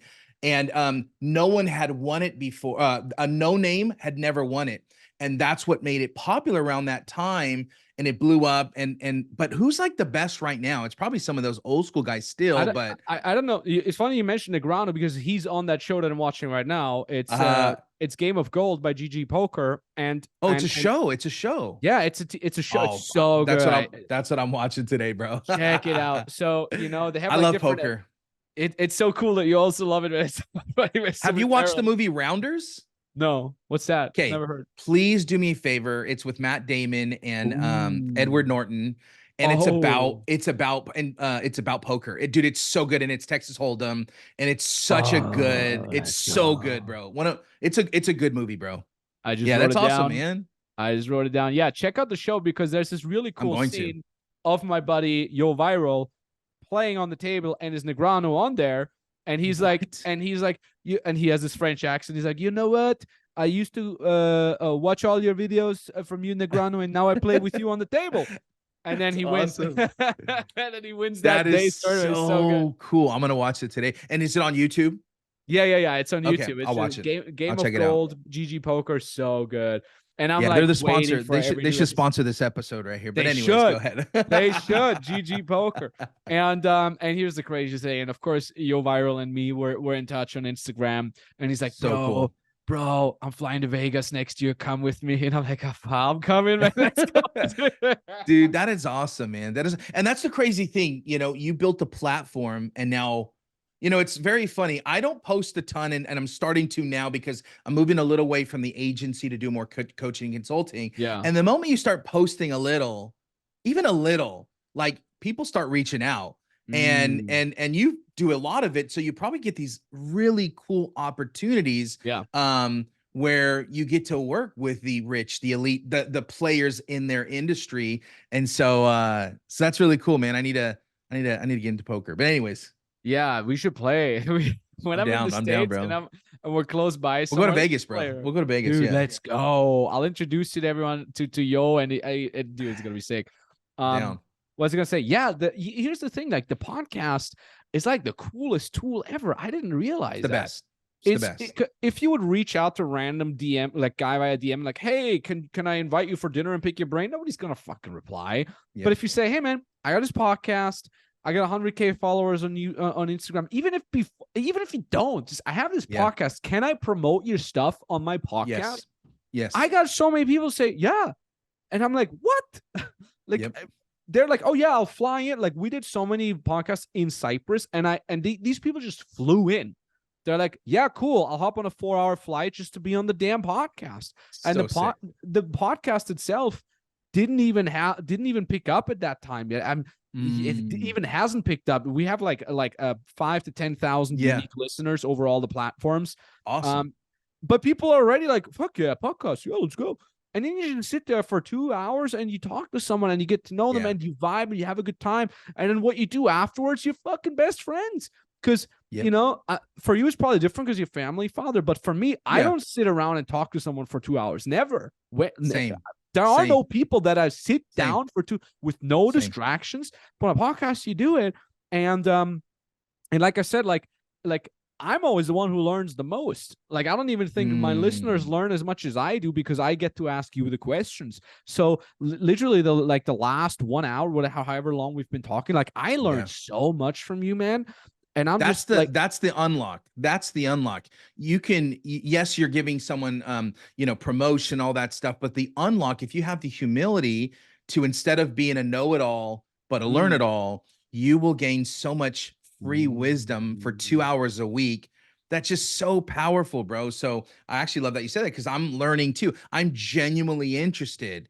If you're on the podcast trying to, be the alpha and like, oh yeah, that's a good thing. I've been doing that too, Max. That's cool. But like, if you're just you will get so much gold elevating others. Oprah Winfrey did this for 25 years. She interviewed and elevated others. And now she's one of the richest people, celebrities in the world, or in the States at least, because all she did is she had the first kind of mainstream podcast that put her on the map. And I would actually say, because this is what I'm doing, is video podcasts, bro, are the ultimate. They're the ultimate content, because now you're probably going to clip this up with long form 8 to 10 minutes or whatever, then short form reels, TikTok. Like there's just now I got a blog article, or now I got an article, I got an email newsletter, so much from one piece of content. And I think it's genius. Plus, not to mention the relationship that you could build with someone sitting across the world with you. 100%. And I got another Bible quote for you regarding Oprah Winfrey. The generous soul will be made rich, and he who waters will also be watered himself. Where's that from? I don't know. It's in my value nuggets. That sounds like Proverbs. That's what Proverbs is like. That sounds, I love that, like Proverbs. So I love that, man. Man, I love that. And I also added to my value nuggets part what you said earlier. Don't be a know-it-all, be a learn-it-all.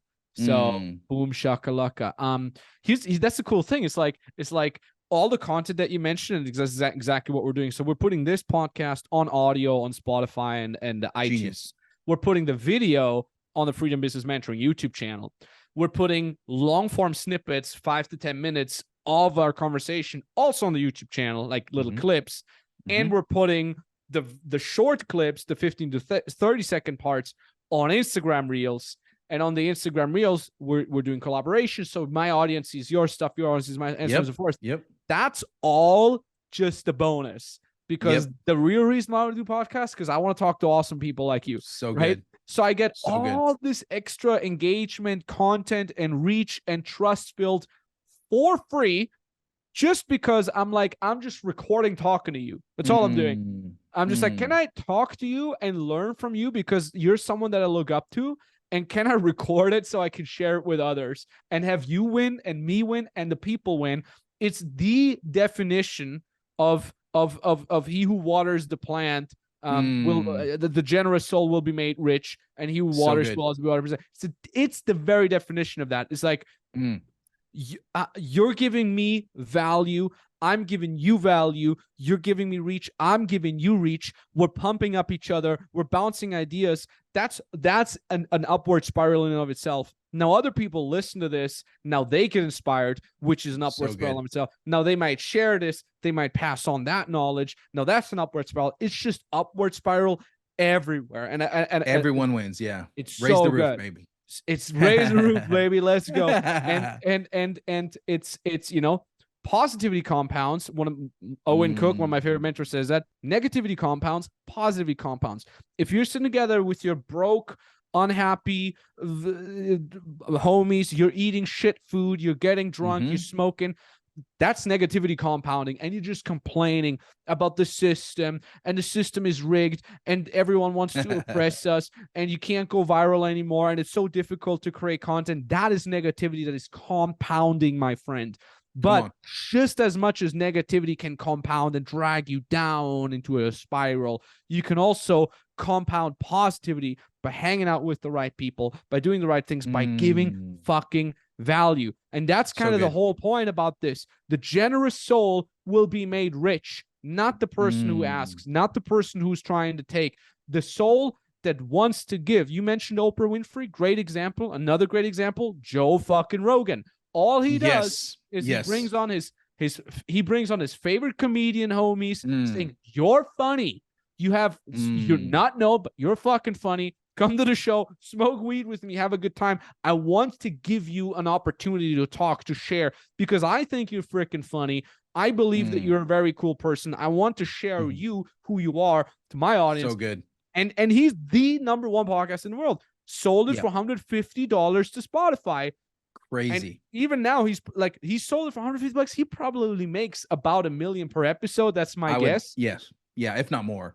So the generous soul will be made rich, man, and that's how it is, and it's fucking cool, because it is. I've never been someone that is comfortable with asking. This is very much in my childhood, in my upbringing. My brother was the asker. God bless him. Love my brother to death, but he was a very, very, his role was so occupying my parents.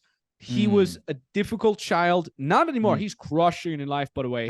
Love him to death. Super beautiful. And like, he would come home from school, chaos would ensue. He would need to study for an exam. He forgot his homework. Like, my mom had to do homework with him every day. Like, one of my biggest childhood memories is dinner table, mom and my brother sitting there, and she had to go through every single French vocabulary. Like, no, this is do it again. I, you, he, she, it. Like, you had to learn English, right? I, you, he, she, it. One more time. I, you, he, she, it. All this time. So that role was occupied. The asker was occupied. And I'm coming in 3 years later, 3 years younger. And I'm like, okay, well, I certainly can't come home from school and occupy my mom. She's already occupied with my brother 24/7. So my role became this, like, don't ever ask, do your thing. If you want to be praised, do your damn homework yourself. Come home with A's. Don't fucking bother anyone. And that was kind of it. And to go full circle with what I said earlier, that's why I'm so happy to be to be born in this world, because I can keep living like that. I'm not the guy who asks. I want to be as much the guy that gives as possible. And the cool thing is, because I want to give a lot, I also get a lot, which is always kind of like a bonus for me.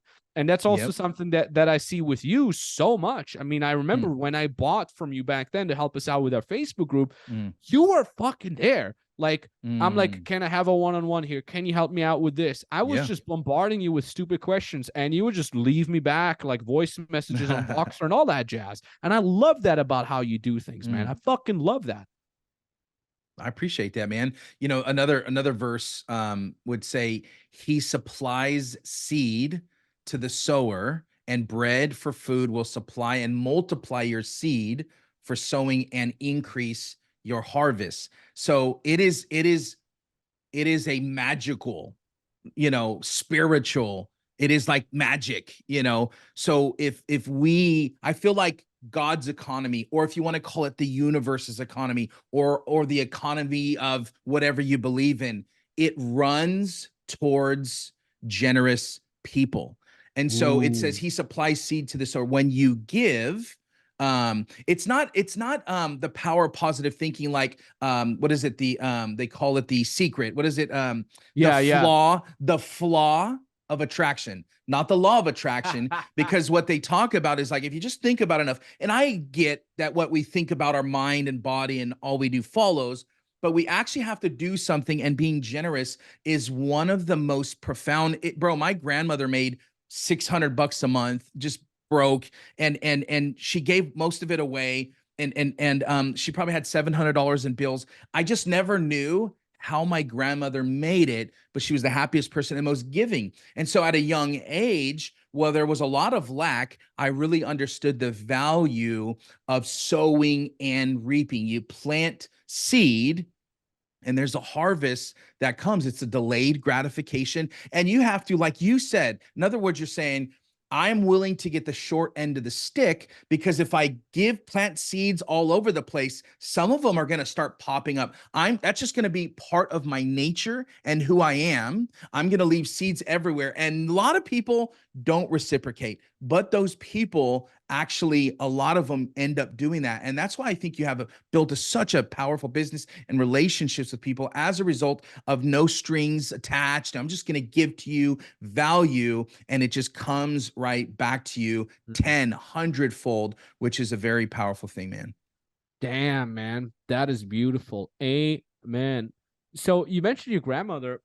Yeah. Do you come from a family of business owners? Were you the first one? Oh man, I was literally the first one. Well, my my great grandfather had a 500-person farm, and Dang. my great grandmother fed 500 people a day, and then he left for a younger girl. And so my inheritance, bro, my inheritance was gone with another family. And so my whole family, it's all single mothers. My Mm. mom was left, my aunt, my sister, my my great aunt, my great grandmother, my grandmother. Every woman I loved in my life is a single Wow. mom, is a single mom. And so very rough. Bro, there was like alcoholism, drugs, rape, molest in my family. And so you have a lot of, like you said, there was certain things that happen as a kid that really shape who you are. It can really mess you up.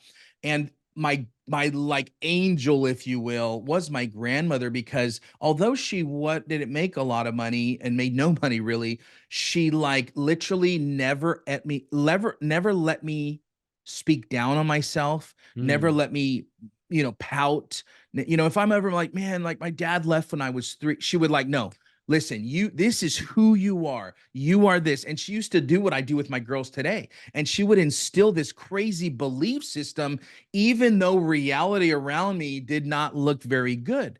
And so that's kind of the upbringing. My grandmother really saved my life because of some very unfortunate things that happened in my personal family. We had to go live with my grandma for when I was 10 to 12, which are very formidable years. And bro, I feel like I built this belief system in who I am as a result. So wherever there's bad stuff, I'm like, bring it on. I went Mm. to an interview for a SaaS startup when I worked, when my wife was going to nursing school. Went to the SaaS startup. I think I might have told you before. Took them to $100 million in 2 years, Yep. billion-dollar evaluation. And one of the questions they asked me was, "How do you handle stress?" And I'm like, the split second later, I'm like, do you know where I grew up? Like stress is nothing. Like this is nothing. I'm built I'm built for this. This is where I thrive. And bro, it was the most toxic environment that I've ever been a part of, because of the one day was like 3 weeks somewhere else. You just move so fast, spending $500,000 a month in advertising. And it was so toxic, but I was Mm. built for it because of a little child. And so there's certain traumatic experiences that you may go through that if you can figure out and have the audacity to turn that into a weapon of growth and a weapon of, I'm going to use this to have a chip on my shoulder to like, middle finger, bro. Like, I got this. Yeah. Like, bring on the stress, Mm. we're going to kill it, And so that's kind of the upbringing and how I've used the upbringing to overcome so much in the last 20 years as being an adult. Wow. And the most beautiful part about that is you broke the circle. Mm-hmm. You broke Yeah. that negative Yeah. cycle, because you said Yep. like all the women, your mother, your grandmother, and so on, they got Yeah. left. Yep. And there might be a reason why you got two daughters, not two sons. Yeah. That's And exactly. I've thought about this, bro. yeah, Oh, I've and thought about this. beautiful. And you're breaking that cycle. Like, that is Yeah. always like the coolest thing in the world, to see like someone that has come from such a traumatic childhood and is like that much more of a loving father, that much Mm. more of a great entrepreneur. And you break the fucking cycle like that. That is beautiful, because Yeah. one might argue that you had all the excuse in the world to also become like that, someone who abandons their family. You had all the excuse in the world to Mm. not be crushing it in life. You had all the excuse in the world to go down alcoholism, right? Wide is the Mm-hmm. path. Mm-hmm. Wide is the Mm-hmm. path, and many Mm-hmm. walk Mm-hmm. it. But you made, probably consciously or subconsciously, somewhere along the lines, the decision to say, no, I'm Yep. gonna break that cycle, and I'm gonna not do the thing that everybody expects me to do. I'm gonna become someone better, someone greater, someone more loving. And that's, I fucking tip my fedora for that, man. Yeah.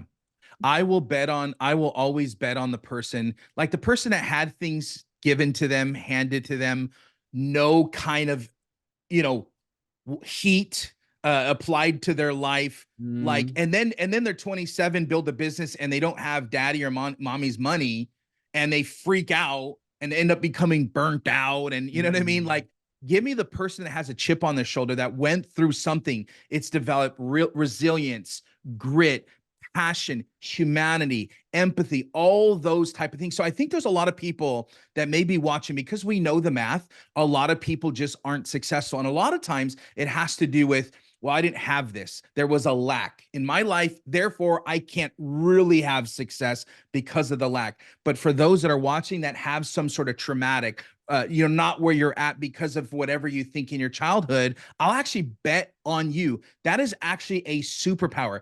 Jay-Z told Oprah that growing up in the projects was brilliant. His upbringing was brilliant because it made him who he is. So if you've gone through some crap in life, great, bro. That's brilliant, dude. It's the best thing that ever happened to you, because you can flip that on its head and use that a weapon to create great things, not only for yourself, because there's going to be this mission behind you to want to go help share that, hey, if Alejandro did it, if Max did it, if Joe did it, you can freaking do it too. Right. So I just get passionate about that stuff, because I see all these money Twitter kids, money X kids that like, they haven't gone through anything in life, bro. And the moment something hits them, they start to freak out. The sky's falling, but you need grit. You need resilience. You need some freaking heart. I just think of Rocky, bro. Like Rocky's Yeah. like beat down, bro. Beat down, bro.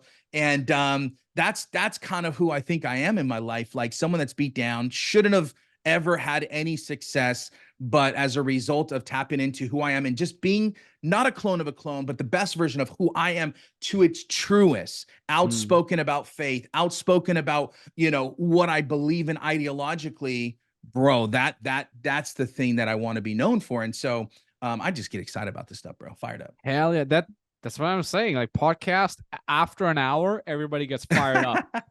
You're right, bro. You're right.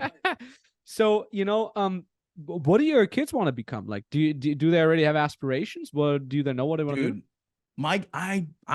For the most of their lives, I thought, dude, I'm not a good dad. I don't know how to be. I don't know how to be. I could have done more. And we had a YouTube channel, and bro, we worked with Disney and Target and Walmart and Kohl's and just big brands, Chase and ESPN, and we were full-time YouTubers when my wife was going to nursing school, and made six figures a couple years in a row with brand deals. Not even a massive channel, and our kids loved it, bro. They had a great time, and I asked them during that time a few different occasions, like, what do you guys want to be when you grow up? Because I read a study that said fourth graders, the number one job they want to do is become a YouTuber. Yeah, classic. And my girls never said YouTube. I actually wish they would, like that's a good career, bro. It could be, right? But my youngest either wants to be a teacher or a nurse like her mom. She's the president of her ASB. She's in 8th grade, and she's got straight A's. She's also in drama. My girls are drama kids. I'm like a theater dad. And my 15-year-old, she is unsure. She loves performing, loves theater. And so that's kind of what they want to do right now. I think my youngest might kind of join the family business one day and work with me. She already knows how to edit video, and she's very creative. Sick.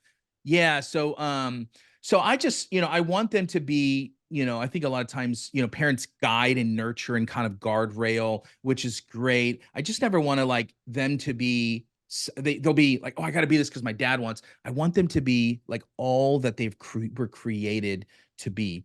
And so, so one wants to be a nurse or teacher, and then the other one, she's like, man, I kind of like to do drama and theater. And so that's what they want to do. But it'd be awesome if they worked in my business. Have you had them do personality tests? It's very funny because I took one about a month ago. I don't remember which one it was.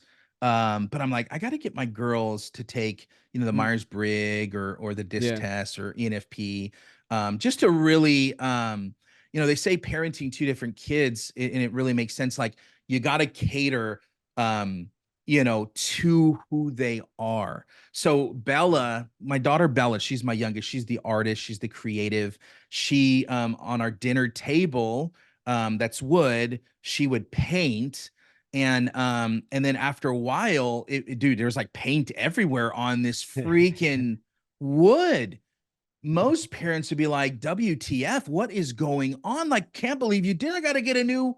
I'm like, Bella, let's talk about this. And she's freaking out like, oh my God, what's dad going to say? Like, Bella, this is the coolest table. A lot of parents wish they had this kind of table. This is amazing. You are, and I'm just like hyping her up, like, this is so beautiful what you've created.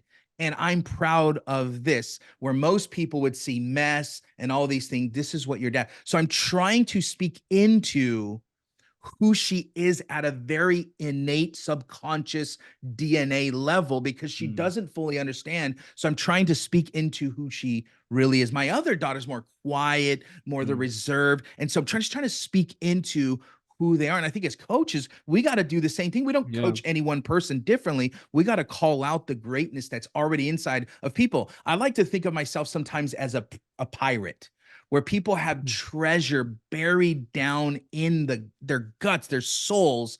And my job as a coach and my job as a human being is to not let anyone settle for anything less than greatness, but dive deep and pull out the greatness and treasure inside of people. And I love my girls are my best case study known to mankind. They're my favorite case study, bro, because that's what I do every single day.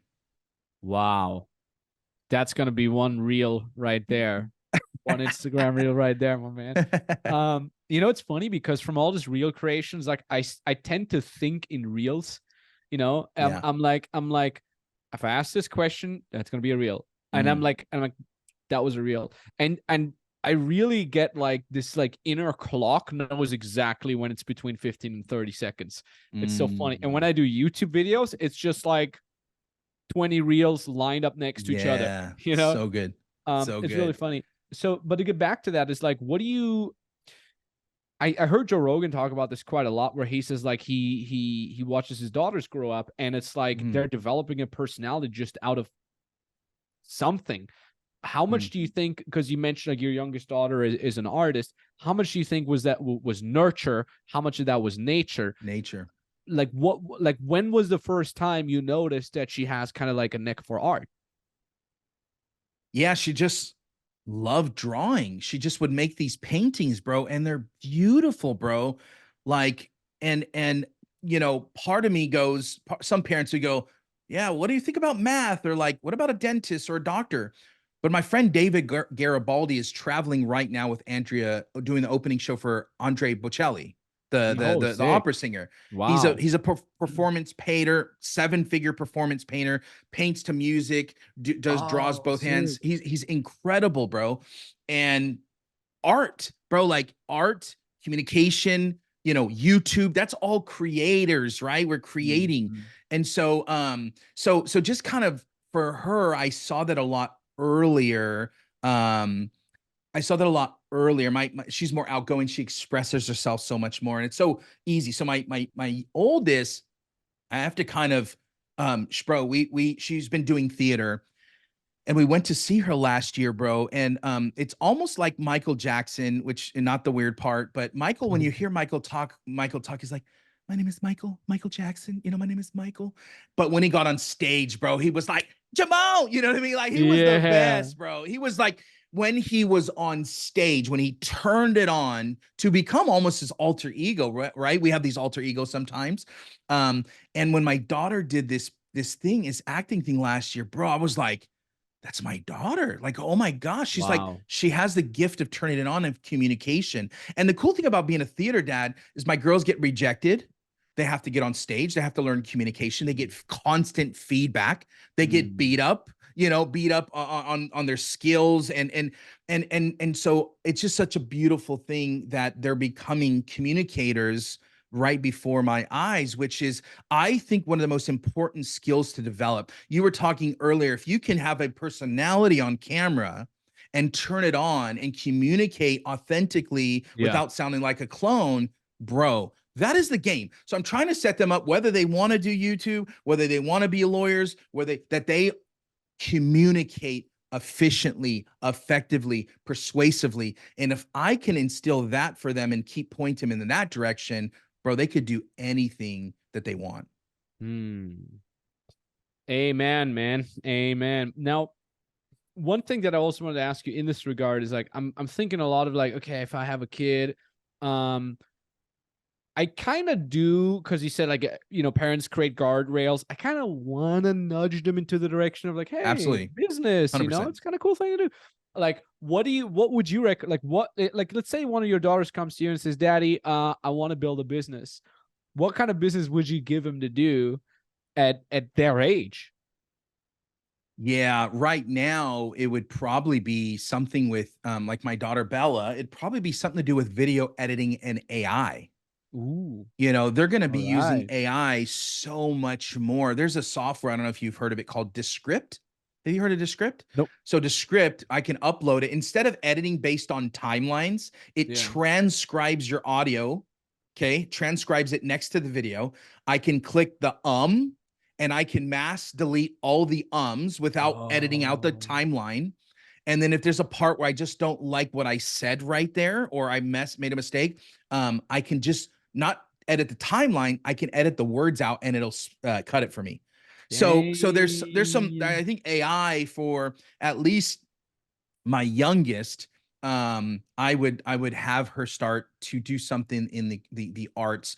And then even my daughter, my oldest daughter, I would think about maybe being an on-camera creator, like, you know what I mean, like doing some video content for me, teach her so that not she can run the business, but if she wanted to, great, but that she can go on to do something else. I've talked extensively to my wife about this. Like, if they're going to do business communication, I don't think I want them to go to school, to be honest. I'm going to do whatever we can. We're going to have, but like, if they're going to be a doctor, I want my doctor to get a degree to cut me open. You know, Yeah, yeah. I want my nurse to understand how to do CPR. But there's certain things that we're just like, 5 years ago was different.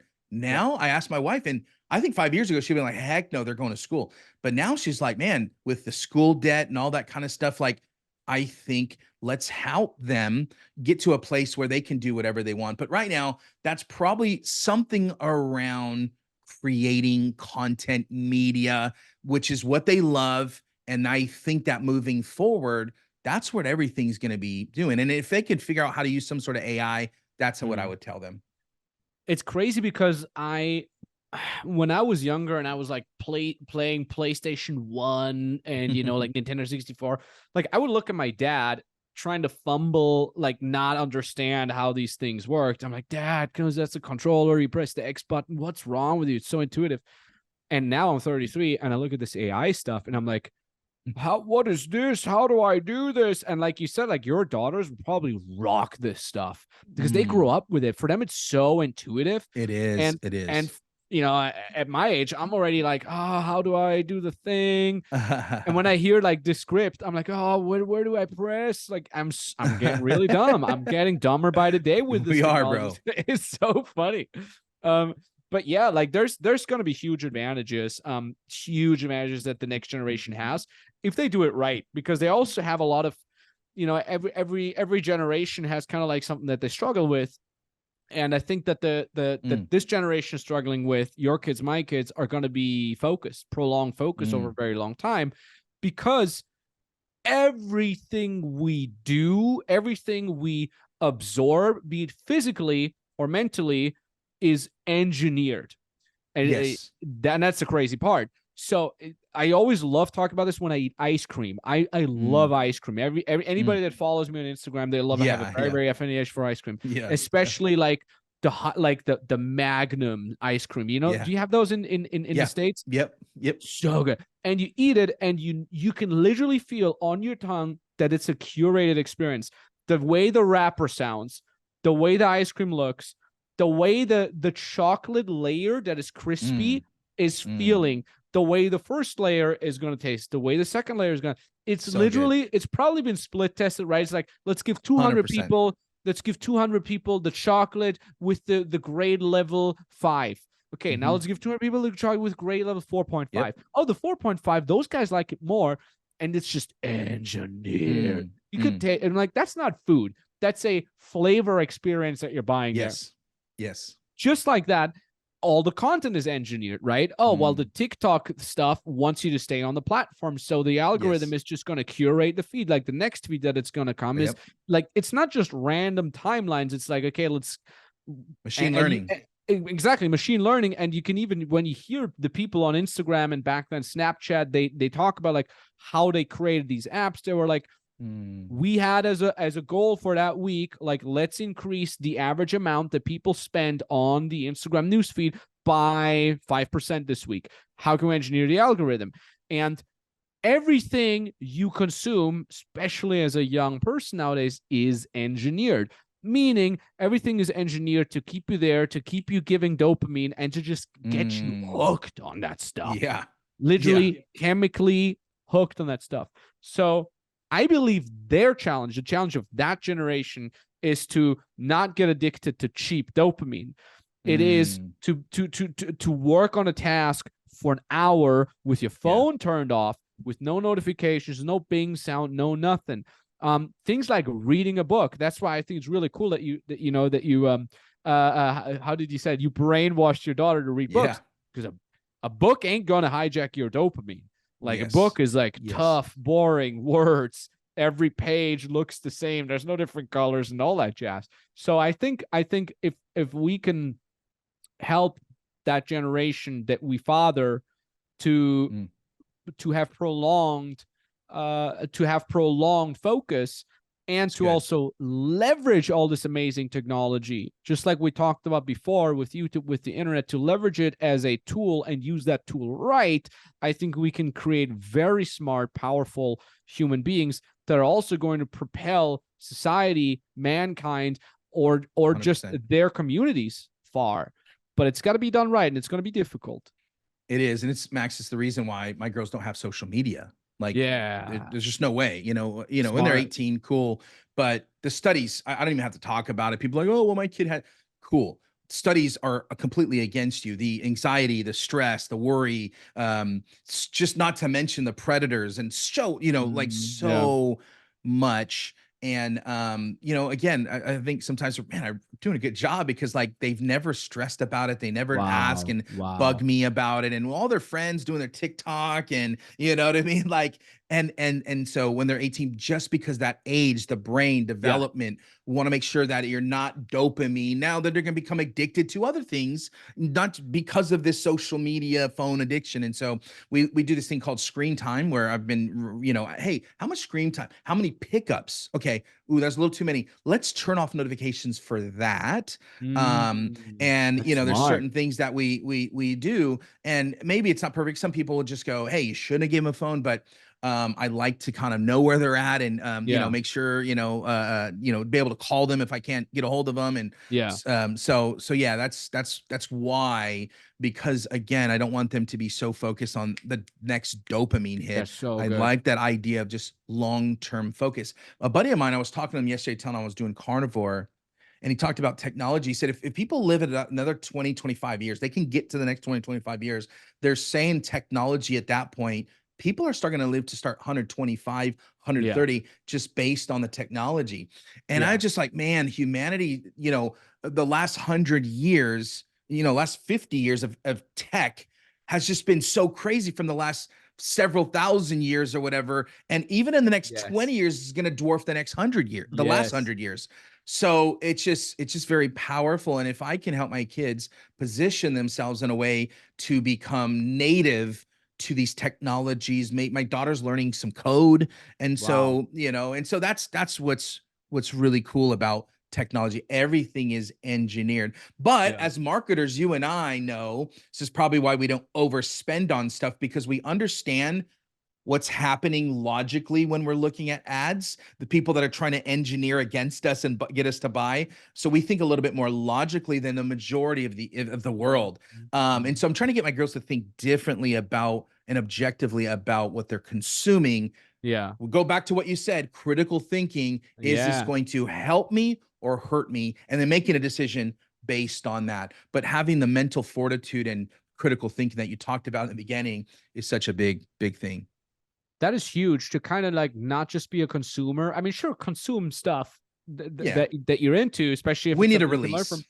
Exactly. But also kind of look at it from bird's eye perspective and be like, why did I click on that thumbnail? Why Mm, did that title make me click and not the other one? Why am I subscribing to this guy, not to that guy? So this meta thinking, this is something I teach my clients all the time. I'm so like, good. you can learn just by looking at your own behavior. Like, why did Yes. you stop scrolling at that specific post? What Mm, was it? Was it the pretty girl's face, or was it the mhm. the the crazy Andrew Tate style Yeah. words like, oh, there's so and so much, like, like what Uh-huh. is it that why are you scrolling past this? Oh, it's too much text. Oh, the text is too clumped together, but this one's easier to read because it's just one liner after one line, like small things like that. And that's something I recommend to every single one of my clients is like, don't just become an unconscious consumer, become a So conscious good. So consumer, good. because you're not going to be able to not consume. It's going to be around you. There's going to be social Hmm. media, especially if you want to make it as an online coach. You more or less have to tap into social media, short form, long form, whatever it is, LinkedIn, Instagram, TikTok, whatnot. But as you do it, try to have an open mind and kind of understand the meta behind it. And one cool thing that you mentioned here, are we running out of time, by the way? How much longer I'm do you? good. I'm All good, right, all bro. right, I'm good, got I good. got I got an hour, bro. We're good. Easy, easy, beautiful. So one thing that I love that you mentioned is we're going to get to live to 120, 125 years. And I fucking love that idea Yeah. Yeah. because, I hate it when people say like, oh, 100, I wouldn't want to live so long on this. I'm like, Yeah. shut up, shut up. Everyone does. Yeah. The mere fact, I'm 33 years now, right? So let's Yeah. say I make it to 123. So my math is correct. That's 90 years. I hope Yeah. my math is correct now.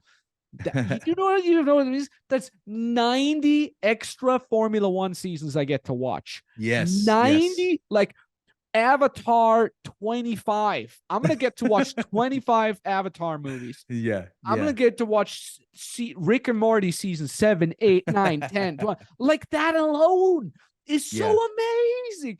The amount of Life's beautiful, man. yeah. I eat a steak a day. At least it says around 500 grams of steak a day. the amount of steaks I get to eat, holy moly. Snowboarding seasons, I get Yeah. Christmas. How many Christmases I get to see? 90 more Christmas. So if Yeah. someone comes to me, is like, I wouldn't want to live that long. Shut up. Your life must suck because mine Yeah. is freaking awesome, man. So good. That's so good. And if your life does suck right now, I would definitely keep watching the way Max does stuff. Hire him, buy his freaking stuff because it would shift and you'll start thinking like this. Like Amen. people just genuinely watching you, bro, see this zeal for a life. And it's not just the money, because I know a lot of angry people. I know a lot of people with money that have gotten divorced, committed Mm, suicide. So it's mm, not just about that. It's also this zeal for life, aligning the money you're making and what you're doing it with who you are and what brings you joy. If you can marry those two things, bro, this is, you just mm. follow Max and that's the lifestyle. Thank you for the props, man. I can only give that wholeheartedly back to you, man. You're a freaking legend. One really cool thing that I just recently learned again was it resonated so hard with me. I put it in my Value Nuggets file, and that was like, making millions is not the goal; it's the Mm, foundation. And I'm like, mm, that is fucking true because mm, it's like, look, like it's the like that's where it really starts because when you're making mm. about 1 million a year in whatever profits or 2 Yeah. million a year profit, like that's where you don't have to worry about money anymore. That's where you can Mm, have money work for you. That's where you're compounding stuff. And all of a sudden it just locks away all the troubles and worries that a lot of people have. And if I look at my parents and why they got divorced, a lot of it was because of money, because money mm. is scarce. Same here. Therefore, yeah. So it's like I remember the discussion about like, oh, Max's teeth are gonna be crooked. He needs to get braces. Do we need it? Mm, Can we afford it? Like all mhm, these things, like 80% of surface level problems are probably going to be caused because of scarcity of money. So let's assume you make it to making 1 million a year or two or whatever, like all that is going to be gone, which now allows your brain to think about the really important stuff. It's like, how can I become a more a spiritually grounded person? How can I become more loving? Hell, now I have the time to read the freaking Bible if I want to. I mean, mm, I know it's an mm. excuse, but you know what I mean? Like your Yeah. excuses become much less. Maybe now you want to pick up fucking ballet because you don't have to be 9 to 5 at your job anymore. Maybe now, like one of the things that I want to do when I retire is I want to learn surfing because I don't even Mm. want to learn it now because I feel like it's such a thing that is like, you can do it when you're older, right? Like when my bones are weak, I can probably go surfing. It's not going to destroy my Yeah. bones.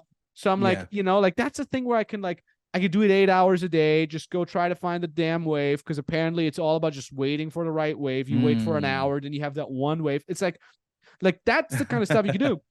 So it's a very good mind fuck to give yourself to say, Mm. okay, making 1 million is not even the goal. That's just the fucking foundation to Mm. get there. And then we could go from there. And that's a really beautiful a goal to have, I think. And and then you can really work on the good stuff just to get that out of the That way. Yeah, that's so good. I never thought I would want to learn chess. And like I've been obsessed with it over the last 6 to 9 months, No watching way. documentaries and I was like, I don't want to learn. It's too late. It's too late. Like, Uh but here I am learning something, new. And I think we can always challenge ourselves. It's never too late. The best time to plant a tree was 20 years ago. The second best yeah. time is today.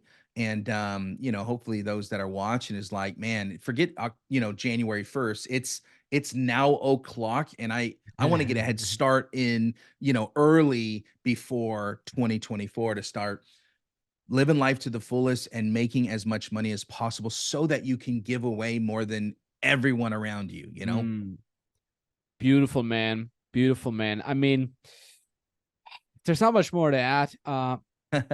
Except for one question that I've written down here. Yeah. Um, you're into sports, football, I think, San Francisco 49ers. Yep. Yeah. Why not Formula One, man? Oh, bro, I watched Max break the Oh, records. you did? No way. I've been on Max's until when they made the playing field even with everything. I knew Max, this raw talent, young kid. Yeah. I just knew this guy was gonna have his shot. I didn't know how this good he was Yeah. going to be. But yeah, the funny thing is Netflix was so genius, and F1 Yes. was so genius to allow people into it, and getting the all of the drivers and teams involved in this. First season was different than the second one. Like now it's like Lewis was getting involved, and Yeah. but bro, I love Red Bull, man. I love Hell yeah. Formula One. The problem though, sometimes it's at like 4 a.m. Oh, that's Sometimes right. You guys got the at time the difference. end. But now they have Austin and Las Vegas. Yes. At Um, Miami. and Miami as well. And so a buddy of mine, the guy that does all my media buying, we were talking about like, hey, bro, let's. I would love Vegas is close, but I'd love to go to Miami. I've never been, and Mm. so yeah, I like Formula One.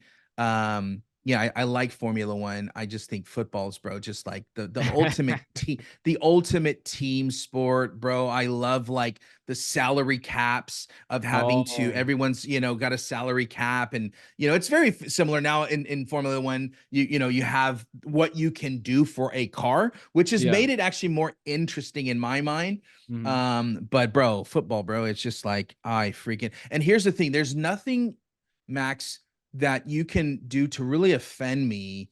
There's not, you can call me whatever you want, but if the 49ers lose and you say something negative to me and to gloat, I take it so personal. Like Wow. I take it personal, bro. Like I get very upset, I get emotional, and I want to fight you and just probably make fun of you. And so a buddy of mine, sent me this message the other day, and we were supposed to go hang out. I'm like, hey, I gotta watch the Niners game. I didn't realize it was on Monday night, so I can't go out with you. And he goes, okay, no problem. So after the game, the Niners lost, and he's Mhm. like, we should have hung out. And I was like, dude, forget you, bro. Like you are dude. I can't believe you're supposed to have my back and all this stuff. It's just the thing where that's probably the thing that makes me the most emotional and like want to fight someone. Oh man. But I love it. Is your favorite of all sports F1? Hell yeah. Hell yeah. It's one of the Who's your only favorite driver? honestly, people ask me that a lot. I just want to see good racing. I Yeah. honestly just want to see good racing. So when I Yeah. started watching in 2019, was it 19, the 19th season, when Lewis was dominating with Mercedes, and naturally when Red Bull builds a good enough car with Max to challenge him in 2021, I was Mm-hmm. like, I want Max to win because I'm like, change Yeah. I things love up. Max. And now that Max has just been winning You're everything, I'm like, I like, want someone else to. I kind of want Lewis to come back, or I Norris love or I something. love Lewis. I love Lewis. I love landing Norris because of he's a gamer, but I Yeah, love Lewis so much. I always have. I just love the underdog. I love yeah, the yeah. underdog. And so I want to see Russell do well. Ooh, yes. But Lewis, I don't know if you heard, but his vegan hamburger like are all getting like shut down right now, Oh, which they is are. which is kind of fun. I'm kind of excited about that because like now I'm a carnivore. But Now bro, you it know, is. yeah, yeah. I wish the NFL could do more of that. It's brought so many fans to the sport. I probably would have never watched it if it wasn't for that Netflix. And that just kind of, I Mm, always tie a lot of things to business because that's what I obsess over. But it's like, man, allowing people into the behind the scenes and yeah. documenting your life is such a powerful thing. You do that and illustrate that.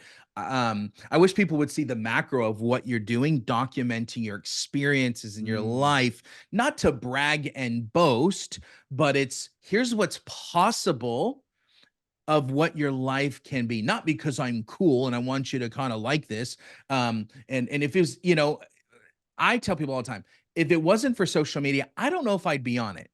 I don't really care so much, but sometimes we have to play the game. We got to, hey, here's who I'm with, here's what I'm doing, just to kind of build belief. When you post all the snow stuff and the places you're at, the steaks and all these beautiful photos and everything, it's to instill belief and stir something up for a few people to go, man, that's actually possible. Some people are like, Max sucks. He's so egotistical, narcissistic, all that stuff. But the smart people that I know that are watching this right now are going, man, every time I listen to Max, every time I watch Max, every time I like one of his things, there's a vote of confidence that I'm building for my own self to have that lifestyle one day. And so that's what I thought was that's why I respect F1 and Netflix so much, because they turned me on to a sport that I would have never, ever watched before. Wow. Powerful, man. Powerful marketing, powerful speech of yours. You're a very, very powerful person. You are a freaking legend. I said it before and I really mean it. Thanks, My bro. man, how can people find you? How do you want people to get in touch with you when they get inspired by this? Yeah, man. Alejandro Reyes on most places, Instagram. Yeah, if you message me, I'd love to hear what you thought about this. It's a lot of stuff that probably some of you may come back to 5 to 10 years from now on the parenting stuff. Yeah. But yeah, man, if you want some kind of different perspective on business and faith, Holy Hustle's what I'm building. And I just so pumped and honored that you gave me a chance to hang with you and share some ideas, man. Hell yeah, dude. Such a sick name too. Holy Hustle. It just It rolls is, off the bro. tongue. It sounds It cool. is, man. Damn it. So sick. Yeah, we're gonna put all your links down in the description below and Sweet. all that jazz, folks. Definitely check out Alejandro. He is a legend. And dude, thank you so much for being on the podcast, man. I appreciate the hell out of it. Thank you, bro. Love you, man. We'll see you. Boom. All right, my man. How was that, bro? Was that okay? That was fucking epic, dude.